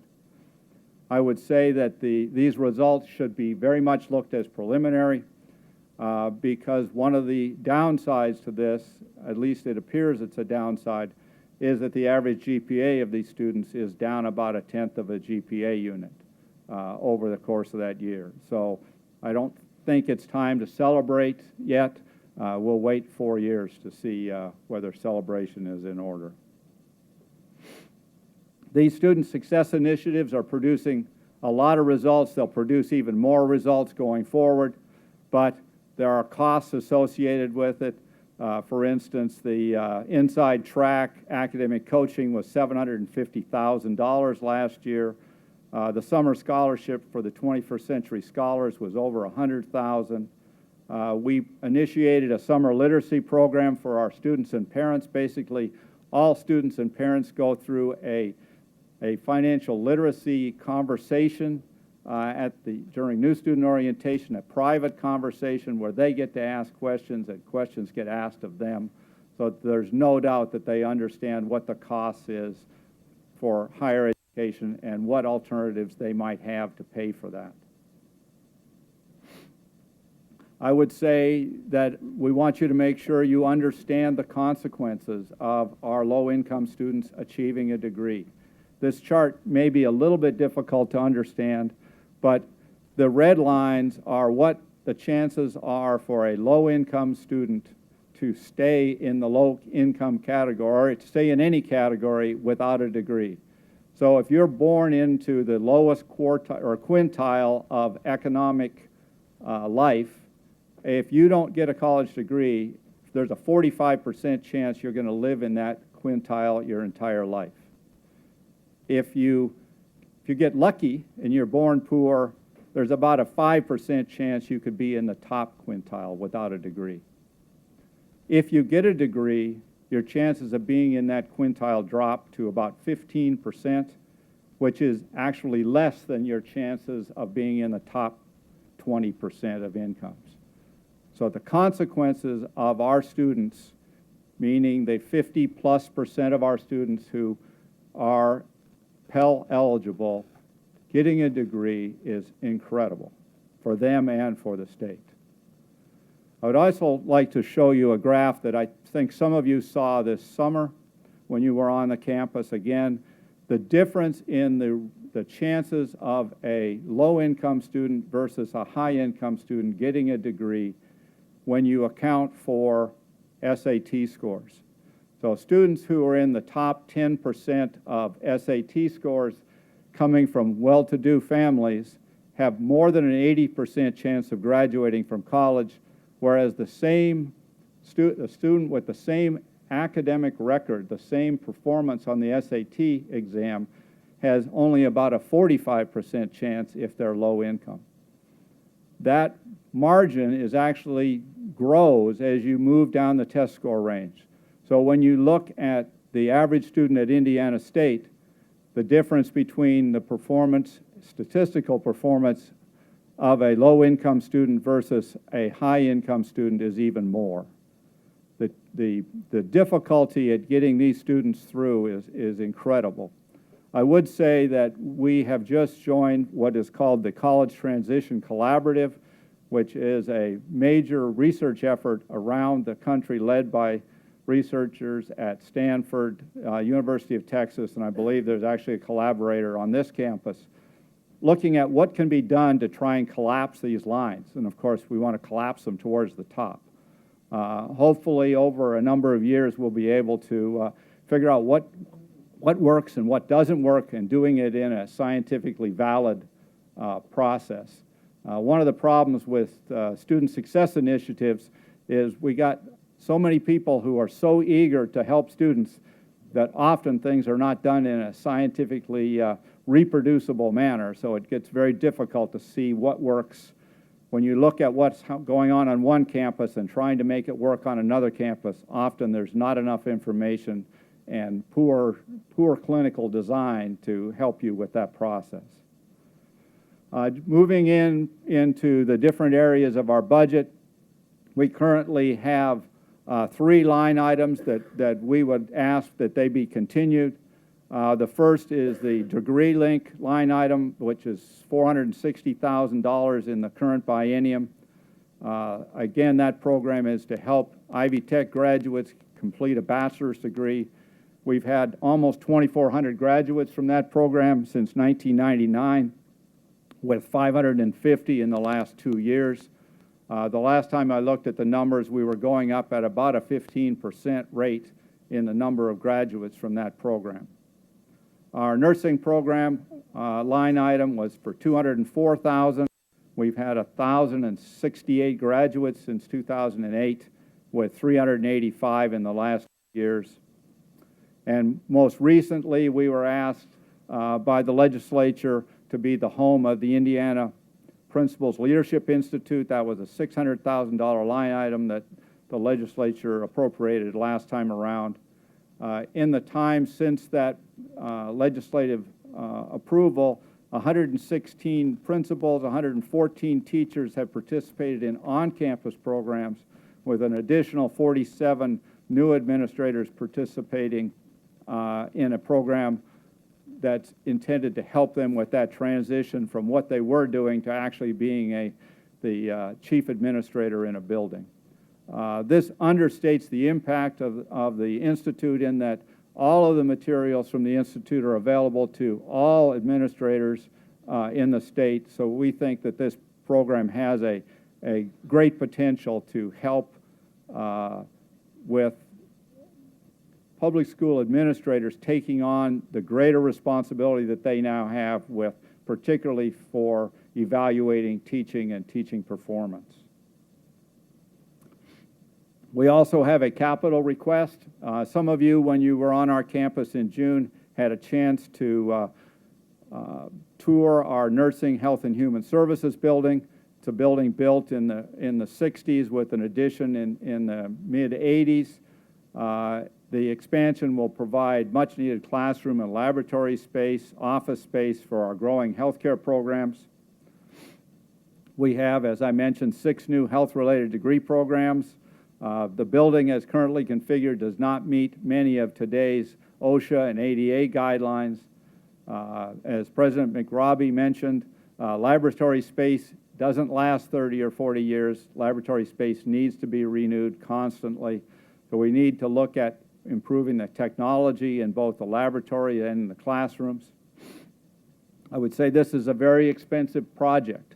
As we mentioned when you were on campus, it's a $64 million project. We have looked at trying to break it into pieces, but we'll actually lose the use of that building for about 2 years with this project, and beyond that, it doesn't facilitate itself to be broken into multiple pieces. We hope that you'll be able to support us in this. We understand it's a big piece and understand what the consequences in the future might be if we get that this time. We also expect that this program is going to allow us to continue to develop our interprofessional education opportunities, where our healthcare students are able to work together in a classroom and laboratory situation. So you have nurses and physician assistants and technicians and occupational therapists and social workers all working together in the classroom in a way that they're going to be working once they get out. We think this is well worth the state's investment. Just to give you an idea of what's gone on with enrollments, these are enrollments that have gone from 0 in 2010. We currently have 170 students enrolled as of last year in those programs. Our total enrollment in the College of Nursing, Health, and Human Services has grown from 1,600 students in 2008 to over 3,200 students in 2014. We expect that that'll continue to grow. Actually, with this fall's enrollment, the FTE enrollment in the College of Nursing, Health, and Human Services grew at twice the rate of the campus as a whole. Switching over to talk about the general fund appropriation, and in particular to talk about performance funding. This is our view of performance, your metrics for performance funding over the last 6 years. Degree completion, productivity, and progression. We have done very, very good work, we think, in terms of our degree completion. One of the things that was going on when you all were developing Reaching Higher, Achieving More, back in the mid parts of the last decade, we were experiencing an enrollment slump. One of the results of that is that our enrollment of our graduation rate was very high relative to the campus enrollment in 08, 09, and 2010, and it is low relative to the size of the enrollment in 2011, 12, and 13, which are the years you're using for your metrics. The one area that we have not done as well on is doctoral degree production, and we're working on that diligently. The metric that troubles us the most and probably troubles you the most is our 4-year graduation rate. We have not made any success. We have not had success at keeping that up. I think given who our student body is and the fact that we're expanding our student body, and that expanded student body is primarily coming from low income, low to moderately achieving students in high school, it's going to be very difficult for us to make that change.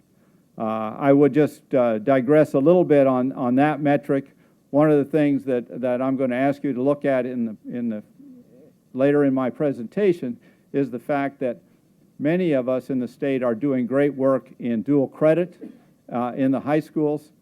Those dual credit students are primarily those in the top 20% of their high school class, maybe the top 25 or 30%. Most of those students are going to flagship campuses. Therefore, Ivy Tech and ISU and a couple of other places are making a major impact on the 4-year graduation rate on other campuses. My expectation is that those students who come to some of these campuses are bringing with them 20-plus credits, which should make it significantly easier to graduate in 4 years. But I'll talk more about that going forward. We have made great progress in our progression metrics, particularly with first-year students. The second-year students, of course, is a year or two behind, and so we'll see in the next biennium movement on that regard, matching what you see for the 30-credit progression metrics. This is just a breakdown of how performance funding would work, assuming that there's a 7% reallocation and no new dollars. Indiana State would contribute $4.7 million to the pot and receive back $800,000. We have calculated that in order to protect our current budget, we would have had to improve by 17.3% in every single metric. Clearly not something that anyone can do very many times in a row. That's an impossible attainment, particularly on some of these metrics where you'll be at 100% pretty quickly at 17% in a biennium. We do not believe that the performance funding formula accurately measures Indiana State's value to the state of Indiana. And I would have to say that a $3.9 million reduction in our state appropriation would significantly reduce our ability to provide services to our students. Yes, ma'am. Just for context, and there are a couple issues I'm sure people would have, but As you know better than anybody, because you've been asked to lead during this tough time, the challenge you had of having being the highest appropriation per FTE. We've never been the highest, and we're definitely not the highest now. Well, who is higher than? IU, Purdue, and we think when the dust settles, Ball State will be higher No, than us. you're talking now. I'm talking about in the past. Oh. Those are two different things. So You you bet. have been the highest in We the past. we were highly funded. Yeah, so I thought you back said you've never been the 6 highest. Well, maybe back pre-Dan. Well, actually, last budget cycle, we can pull up the numbers, and Sure. we can talk about it later, but I'm talking about some of this is in the context of with all of us, you have to look at what that still means in terms of an appropriation per FTE. I'm not challenging the difficulty of right-sizing an institution and what in terms of faculty and the population that you've chosen to serve, which we are very grateful for. But I do think for the purposes of the commission, we do need to look at appropriation per FTE as well. I will talk about that in a minute. Okay. As I said, a $3.9 million reduction will impact our ability to deliver services. We would not have been able to pilot the inside track effort if we had for $750,000 if we had had that kind of reduction in the past. I would again ask you, as I did in June, to review how you're dividing up the dollars. Currently, an at-risk student is worth 1/3 as much as a high-impact degree student. A student who completes 60 credit hours which is a good chance they're going to graduate, is worth 1/15 of a high-impact degree completion. I would also ask you to look at the institutionally defined metric. Indiana State's institutionally defined metric is one that deals with labor costs.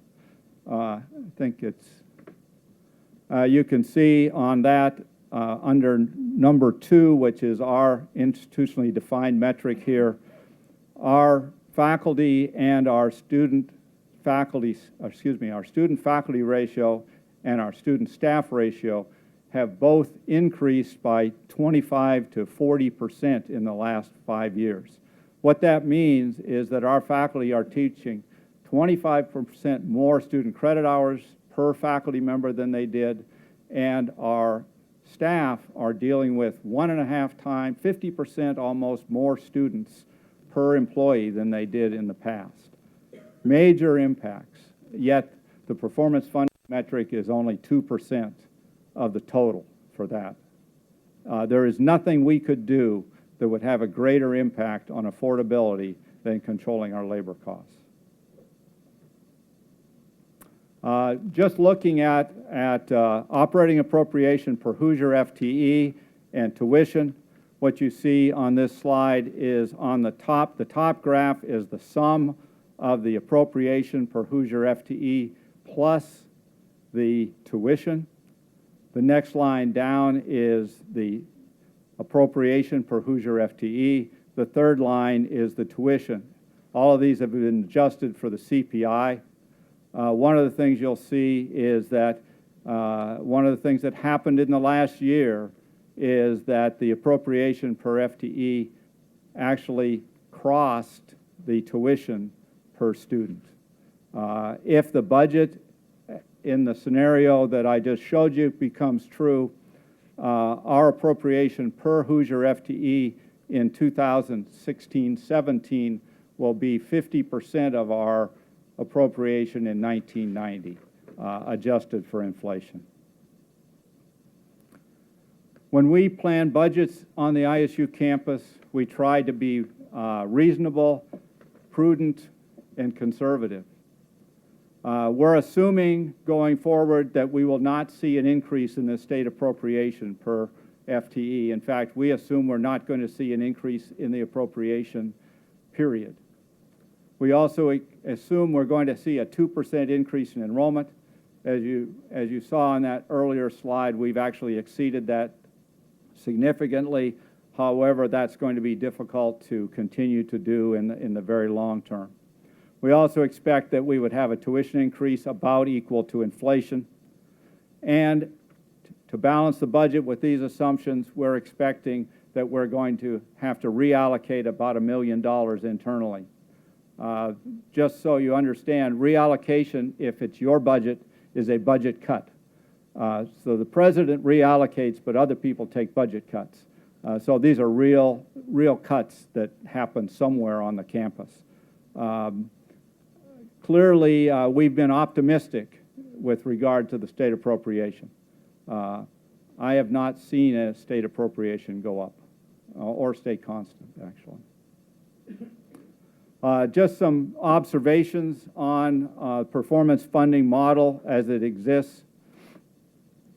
The performance funding model as it exists really incentivizes competition between institutions as opposed to encouraging them to work together. And sometimes, as is the case for dual credit, it can dramatically help some institutions. Dual credit can dramatically help some institutions due to the hard effort of other institutions. Overall, our degree-seeking student numbers in the state are down 9% since 2009. Now, that's much higher on the two-year side and about half of that on the four-year side, but we are not growing the number of students in Indiana. At least we weren't as of last fall. We have not seen the final numbers for this fall yet.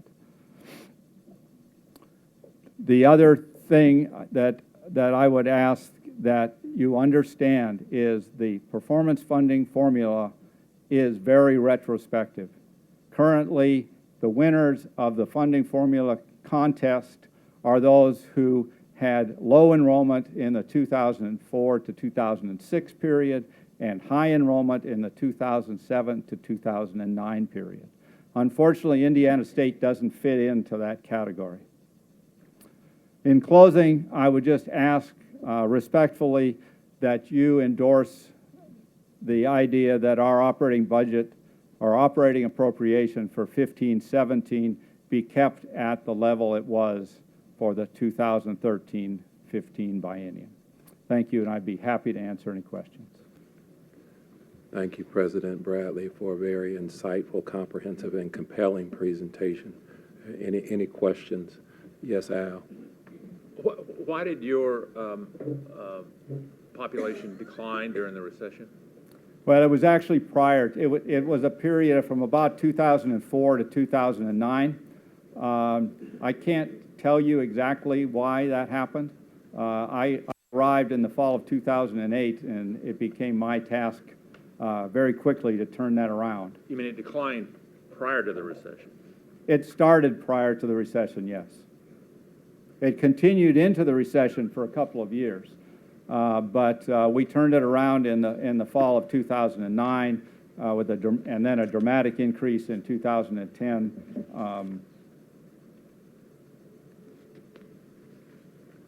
And that's basically continued up through this fall. I'm sure the rest of the commission understands it. I don't understand why your FTEs was high and then declined. Well, I'll try, Teresa, and you can fill in. Basically, the state of Indiana, for as long as anyone on our campus can remember, has never funded campuses on a strict FTE formula basis. And so our appropriation was not reduced when our enrollment went down. Oh, I see. But neither has anyone else's. There have been occasional increases to the base funding for institutions due to enrollment growth.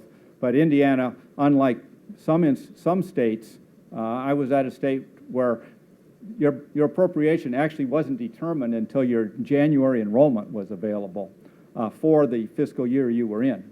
Whereas Indiana, basically, my cynical view is when enrollments were growing really, really quickly, the legislature decided that we don't want to deal with FTE formulas because they drive budgets. We'd rather look at things and decide ourselves what the appropriation should be.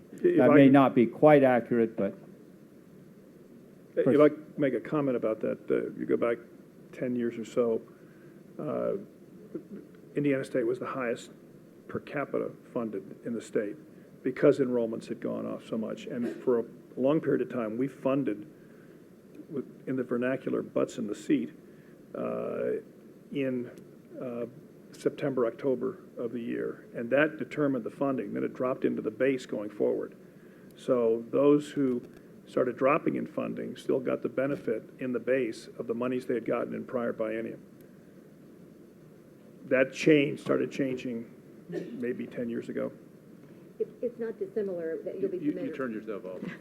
I always do that. Not dissimilar from what we saw with K-12, where we used to have, and actually, President Bradley is, not incorrect in that there were things other than enrollment, but primarily Indiana was an enrollment state, based on a number that appeared in September, and then based in some inflationary index that we would consider, and equity adjustments that were in there sometimes as well. But it was a matter of enrollment, and so up until, I think, far more recently than even 10 years ago, it still was. This last 2 years, I believe you were third in appropriation per FTE. Prior to that, had been. So you've had the very challenging task, and one which you have, you've managed to do it while still tackling really, really tough students, and so we are very aware of that. But it's been a matter of right-sizing an institution. Right. And now the great news is that, you are growing that population.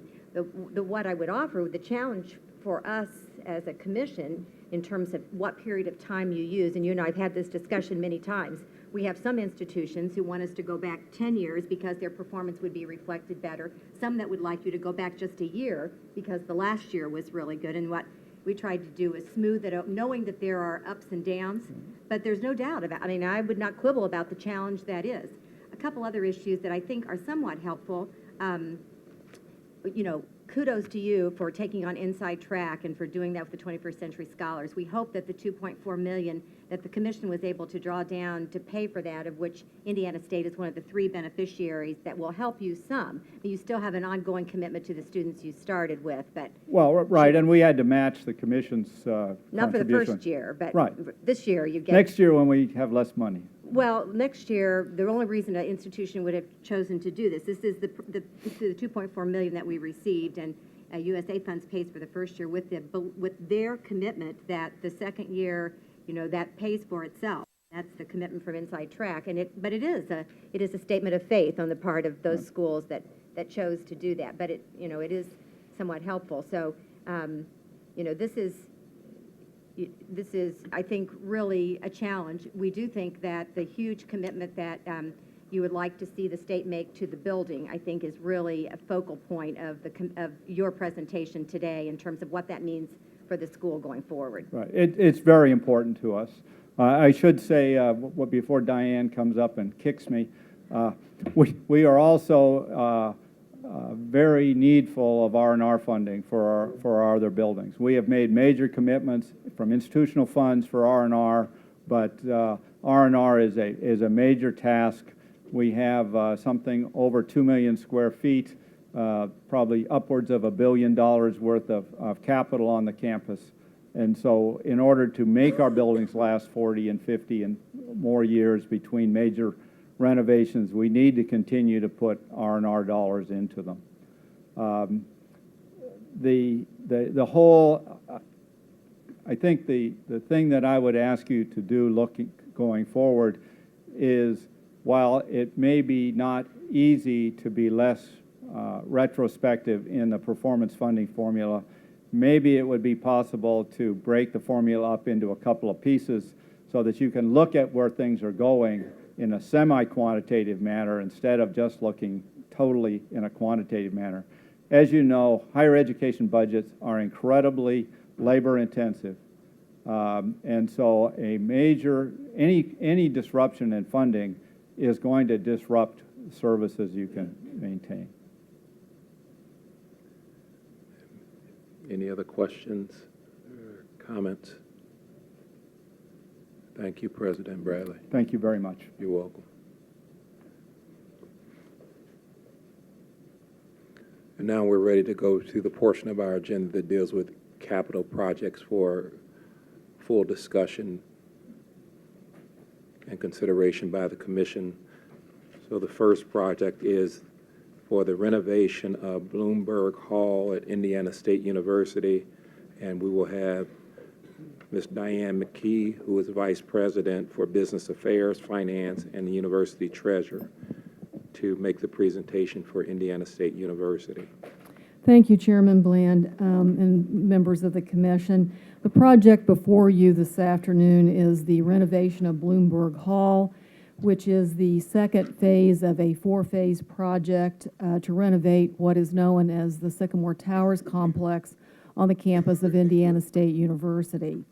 The Sycamore Towers complex is comprised of four 12-story towers that were constructed in the early 1960s and have had only minor renovations over the past 50 years. The campus master plan that was adopted by our trustees in 2009 calls for the renovation of several existing student housing facilities, including Sycamore Towers. The first phase of this project, the renovation of Mills Hall, is currently underway on our campus. Those of you who visited the campus in June, as we were driving up 5th Street, you may have noticed the construction fencing that was going up, and this would be, Bloomberg would be the second building that we would be doing. Mills is scheduled to be complete in July of this next year and would be available for occupancy in the fall of 2015. Each of the 12-story towers houses currently approximately 400 students. Upon renovation, that number would be reduced slightly to 366 beds. Included in the renovation is the installation of air conditioning and full fire suppression, as well as the replacement of heating systems, windows, and elevators.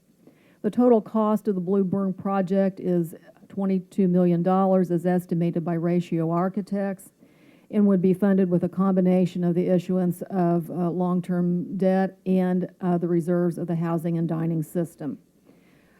I would be pleased to answer any specific questions that you might have about the project. Any questions from Commission members? Yes, Mr. Pott. Earlier today, we talked about the possibility of going to dorms for women and dorms for men. Is this a co-ed? It is a co-ed structure. When the Sycamore Towers was constructed in the 1960s, it was constructed originally that two of the four towers were to house male students and the other two female students. In the mid-70s, of course, as change was going across all campuses throughout the country, they did become co-ed. However, they are each, there is one floor is men, women, so you do not have men and women living on the same floor. Is that something to consider? I mean, it could still be put back, I presume. Right? That would, yes, that would be a decision for our residential life folks who manage the facility. It just seems like we're talking about care and safety of the students, that's just one of the way to reduce the risks. There is also, there are access, you have to have key cards to access each of those floors, so the stairwells, elevators, they are all keyed off, so if you're on a male floor, that's what you have access to, so. This would be about 43, I noticed the annual debt payment would be about 1.6 million, so that's about $4,300 per student. I suppose that's then becomes the cost of, or at least the major portion of the cost of the residential housing for the students. Well, our room and board rates are determined upon for the system, so we look at that we have approximately 11 facilities within our housing system, and when we set room and board rates, we look at it as a system, not necessarily individual complexes. However, that number that is in the information you have, that is based on a 20-year debt at, I believe, 5.75%. What we issued bonds recently this spring, and the rates came in around 3%. Yeah, so we would anticipate that that annual debt service would be significantly less than what you see there. Okay, thanks. Any more questions? All right, thank you very much. Thank you. We'll have Matt Hawkins come and make the staff presentation. Thank you, Mr. Chairman, members of the Commission. As Diane referenced, the Sycamore Towers have had no major renovations in 50 years, and we all know how important housing is in students determining where they're going to college. The total cost of the renovation is estimated at $22 million. Housing and dining reserves will fund $3.5 million. $18.5 million will be funded with debt financing.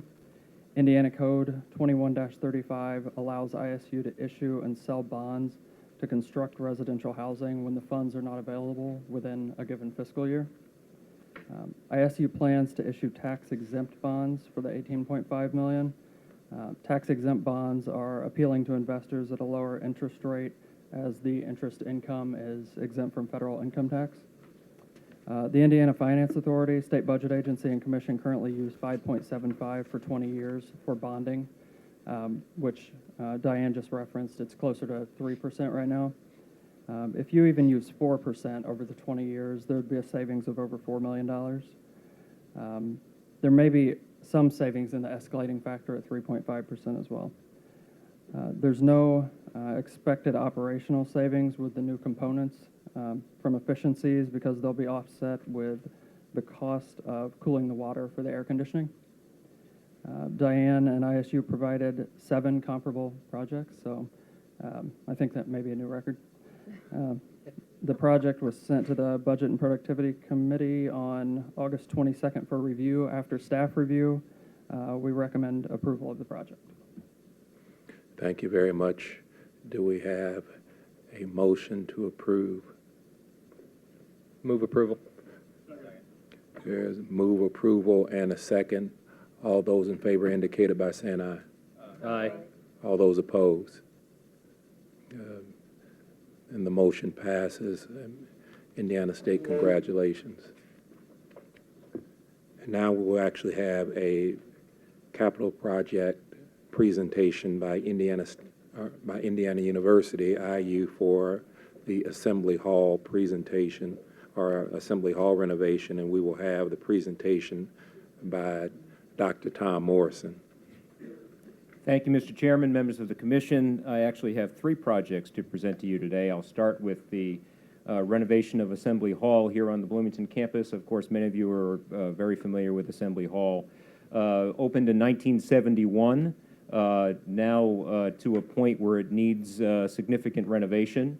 And so we are proposing that we would renovate all of the HVAC systems in the facility, bring the facility up to code requirements in terms of its life safety systems, as well as ADA seating and ingress and egress opportunity for improvement. We also are removing all of the south lobby of the building, which will be demolished, and then we will add a new lobby in that presence to include new escalators. If you've been in Assembly Hall, we have these enormous ramps that carry people up to the upper levels of the building. We're removing those ramps on the south ends and putting in escalators and new elevators to move people more efficiently and safely. New restrooms, new concession stands. There will be hospitality seating added to the south wall of the building. If you, again, been in there, that is where the national championship banners hang. And so we're removing that wall, and we'll put in a hospitality area in that location of the building.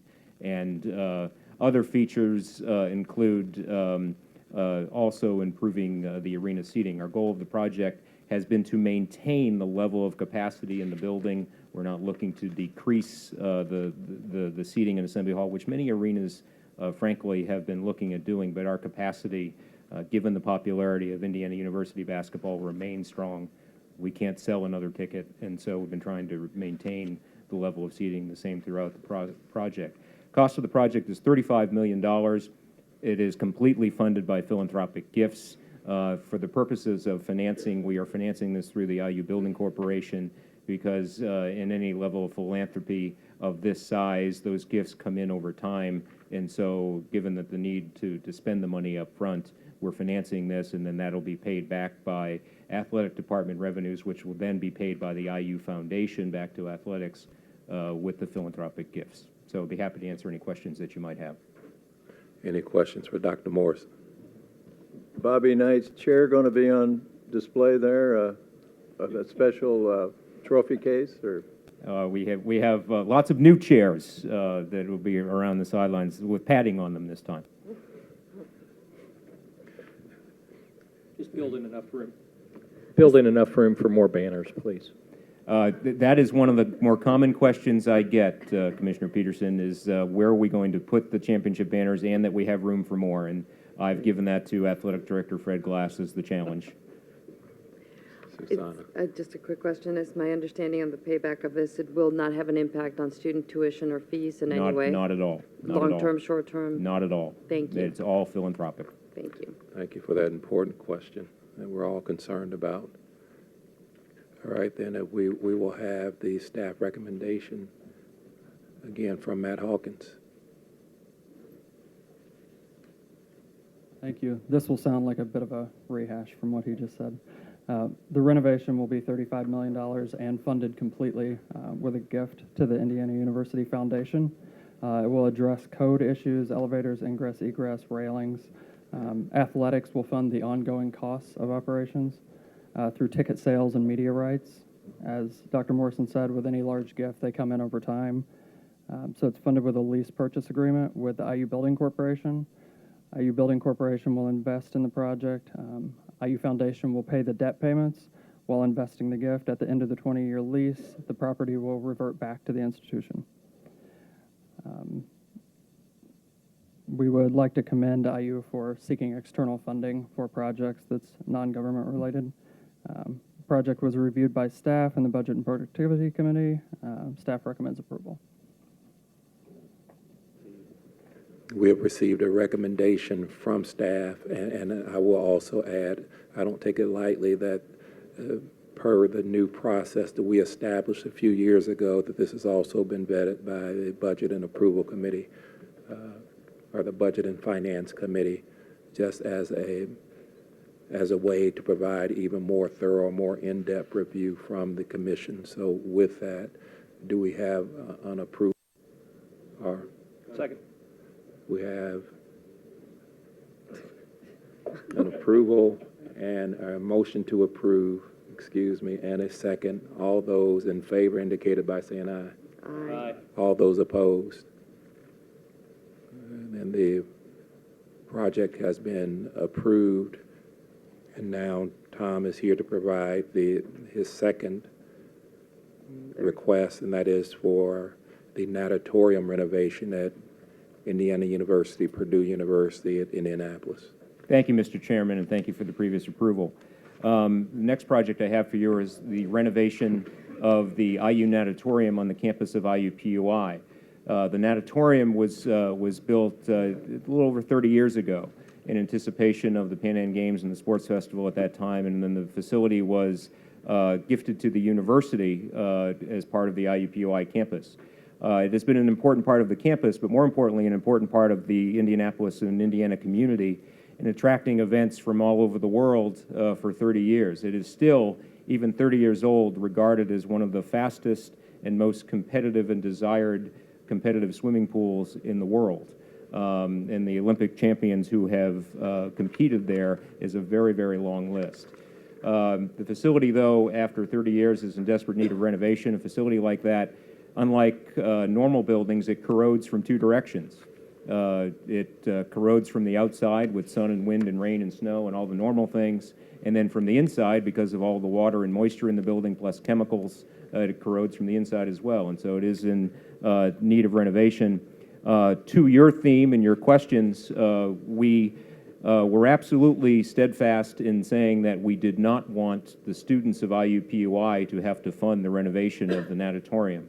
And because we thought that the facility, for the most part, was the benefit of the local community. It was not primarily serving as a benefit to the Iupui students. There are a small number of classes in there, but for the most part, it was major events and outside events that were in the building. And so through lots of discussions over the past few years, we've been able to create an excellent partnership and for the funding of the for this project. It is a multiple entity partnership between Indiana University, the Lilly Endowment, the City of Indianapolis, and the Capital Improvement Board of Indianapolis.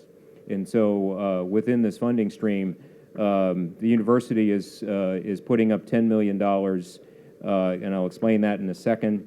The Lilly Endowment is putting up $10 million. The City of Indianapolis is putting up $10 million, and the Capital Improvement Board is now going to fund, starting off with $500,000 a year, to annually fund a sinking fund to take care of R&R in the future, so that we don't get into this situation ever again. That we have the funds put aside for the Natatorium.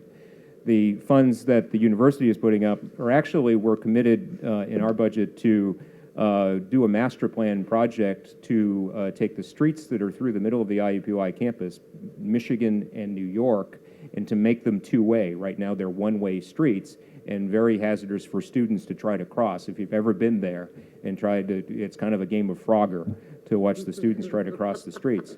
And so we've long had this as part of our master plan, and knew that given that this was a benefit to us, we were likely going to have to pay for this. The city owns the streets. We own the Natatorium. We came to an agreement of saying, why don't we do the Natatorium project since we own the building? You do the streets project since you own the streets. The benefits are crossed, meaning they benefit from the Natatorium, we benefit from the streets, but that's how we're funding the project. The funds are coming from a combination of funds from the Iupui campus and from Central IU, mainly from funds, and we discussed this yesterday, from interest income and revenue-generated funds. So I'm happy to answer any questions. It's a complex project. We're very proud of our partners in this to come together to this solution. We also think the streets project is a good one to connect the campus to the west side, across the river and into Hawville and some of the neighborhoods to the west side of Indianapolis that maybe have been disconnected. So it's a good multi-partner project. Happy to answer any questions. Thank you. Any questions? None. Then we will have the staff recommendation. Could I make a comment while we're switching here? Sure. It's not just students who are in danger when they're walking across Michigan or the other street. As chancellor, I dodged a lot of cars. Yeah, but I think they were aiming at you, Jerry. They were. I have no doubt. I could see the look on their face. Thank you, Mr. Chairman. As Dr. Morrison said, renovations will total $20 million. They'll include replacement of mechanical systems, electrical systems, lighting, pool deck, locker rooms, windows, and address accessibility issues. The Lilly Endowment will fund half of the project. City of Indianapolis will change New York and Michigan streets to two-way thoroughfares, and the Capital Improvement Board is committing $500,000 a year for ongoing repair and rehab. These are really great partnerships and I think an innovative way of funding this project. This was reviewed by staff and then the Budget and Productivity Committee.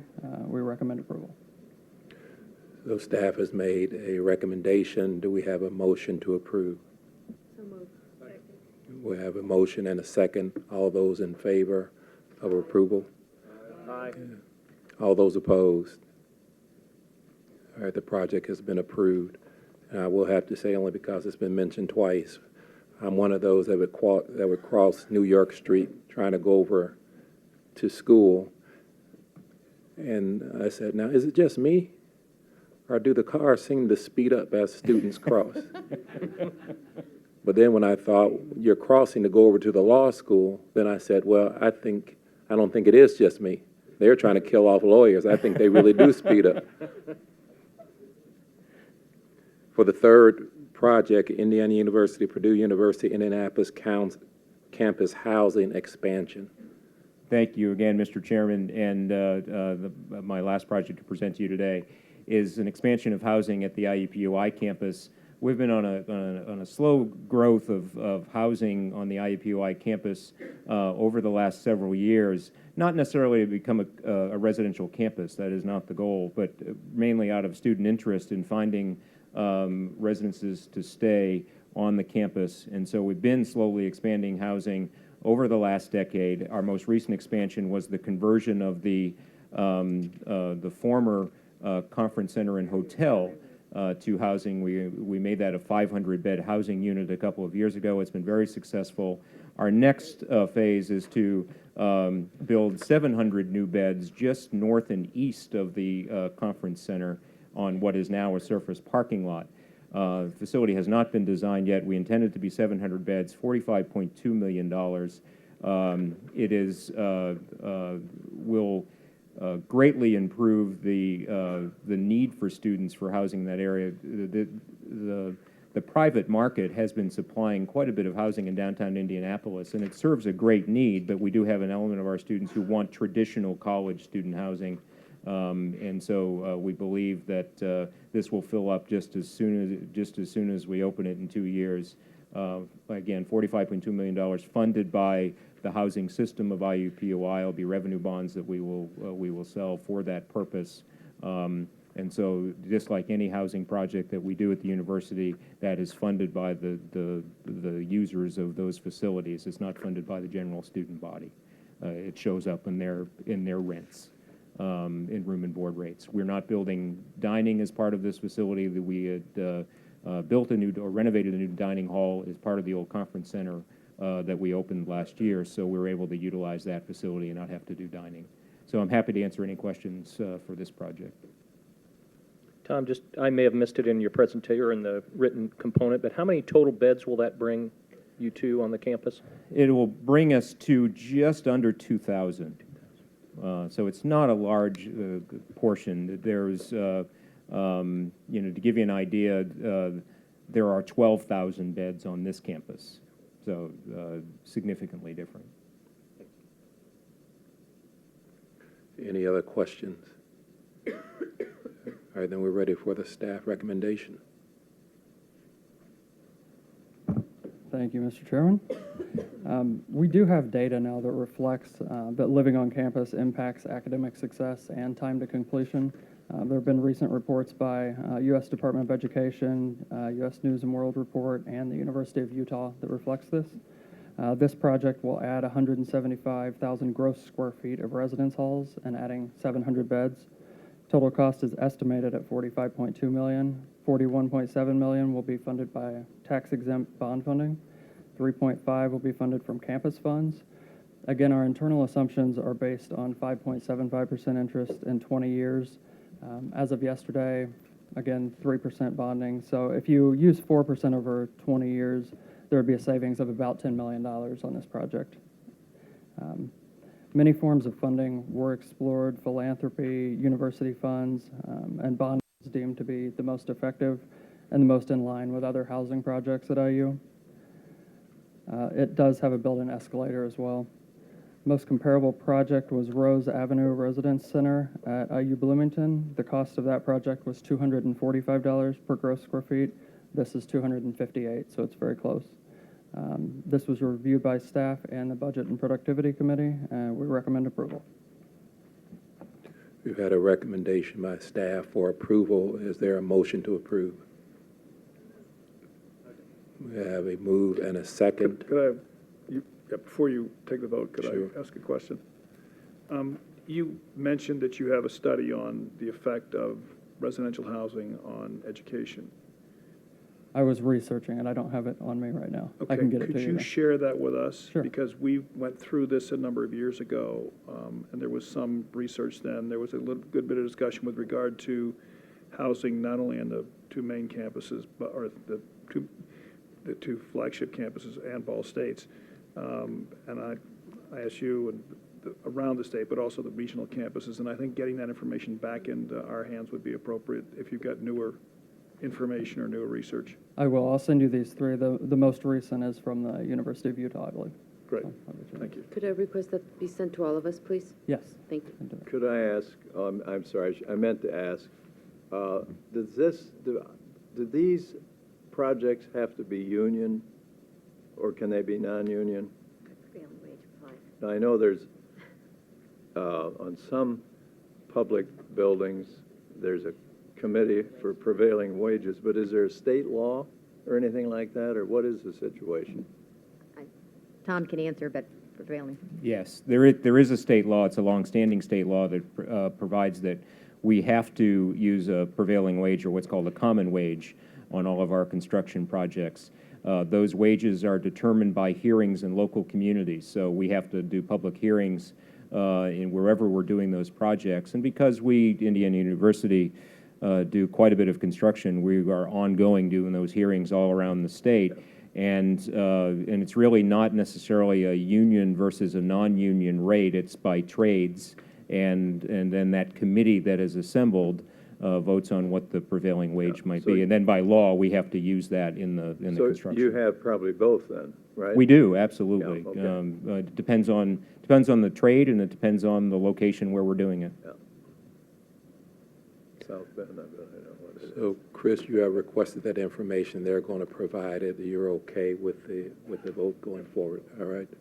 Then we've had a motion, we've had a second, and we're ready for a vote. All those in favor indicated by saying aye. Aye. All those opposed, same sign. Okay, thank you. It's been approved. Now you'll see in our booklet, we have 5 capital projects for expedited action. North Woodline Avenue roadway renovation and improvements at IU Bloomington, Purdue University West Lafayette horticulture building power and lighting sub-distribution switchboard, the Purdue University West Lafayette biochemistry building annex 3rd floor space renovation, and Purdue University West Lafayette physics building switchgear replacement. Do we have a motion to approve? I have a motion and a second. Any question, conversation? All those in favor indicated by saying aye. Aye. And all those opposed, same sign. It's been approved. And then academic degree programs for expedited action. A Master of Science in Electrical and Computer Engineering to be offered by Purdue University Calumet. A Master of Science in Mechanical Engineering to be offered by Purdue University Calumet, and the Master of Science in Engineering Technology to be offered by Purdue University West Lafayette. We have a motion to approve. We have a motion and a second. All those in favor indicated by saying aye. Aye. All those opposed? It's been approved. You've seen your booklet information items beginning on page 73 up to 77. Do we have any old business? Any new business? Mr. Chairman, the only new business is to say what an extraordinary job you did as our new chairman. Thank you very much. Oh, thank you. Thank you very kindly. Thank you.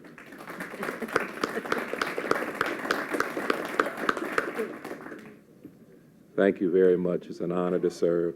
Before we close out, I will note I would be remiss if we didn't mention Bobby Fong's name and express our gratitude for his service to public higher education, and particularly his service to the state of Indiana. Godspeed to his family. And our next meeting will be in West Lafayette on October the 9th. At Purdue University. We look forward to attending or visiting Purdue. We will have additional presentations from colleges and universities, and I believe the University of Southern Indiana will present at that meeting. And so if there's nothing else, this meeting is adjourned. Thank you.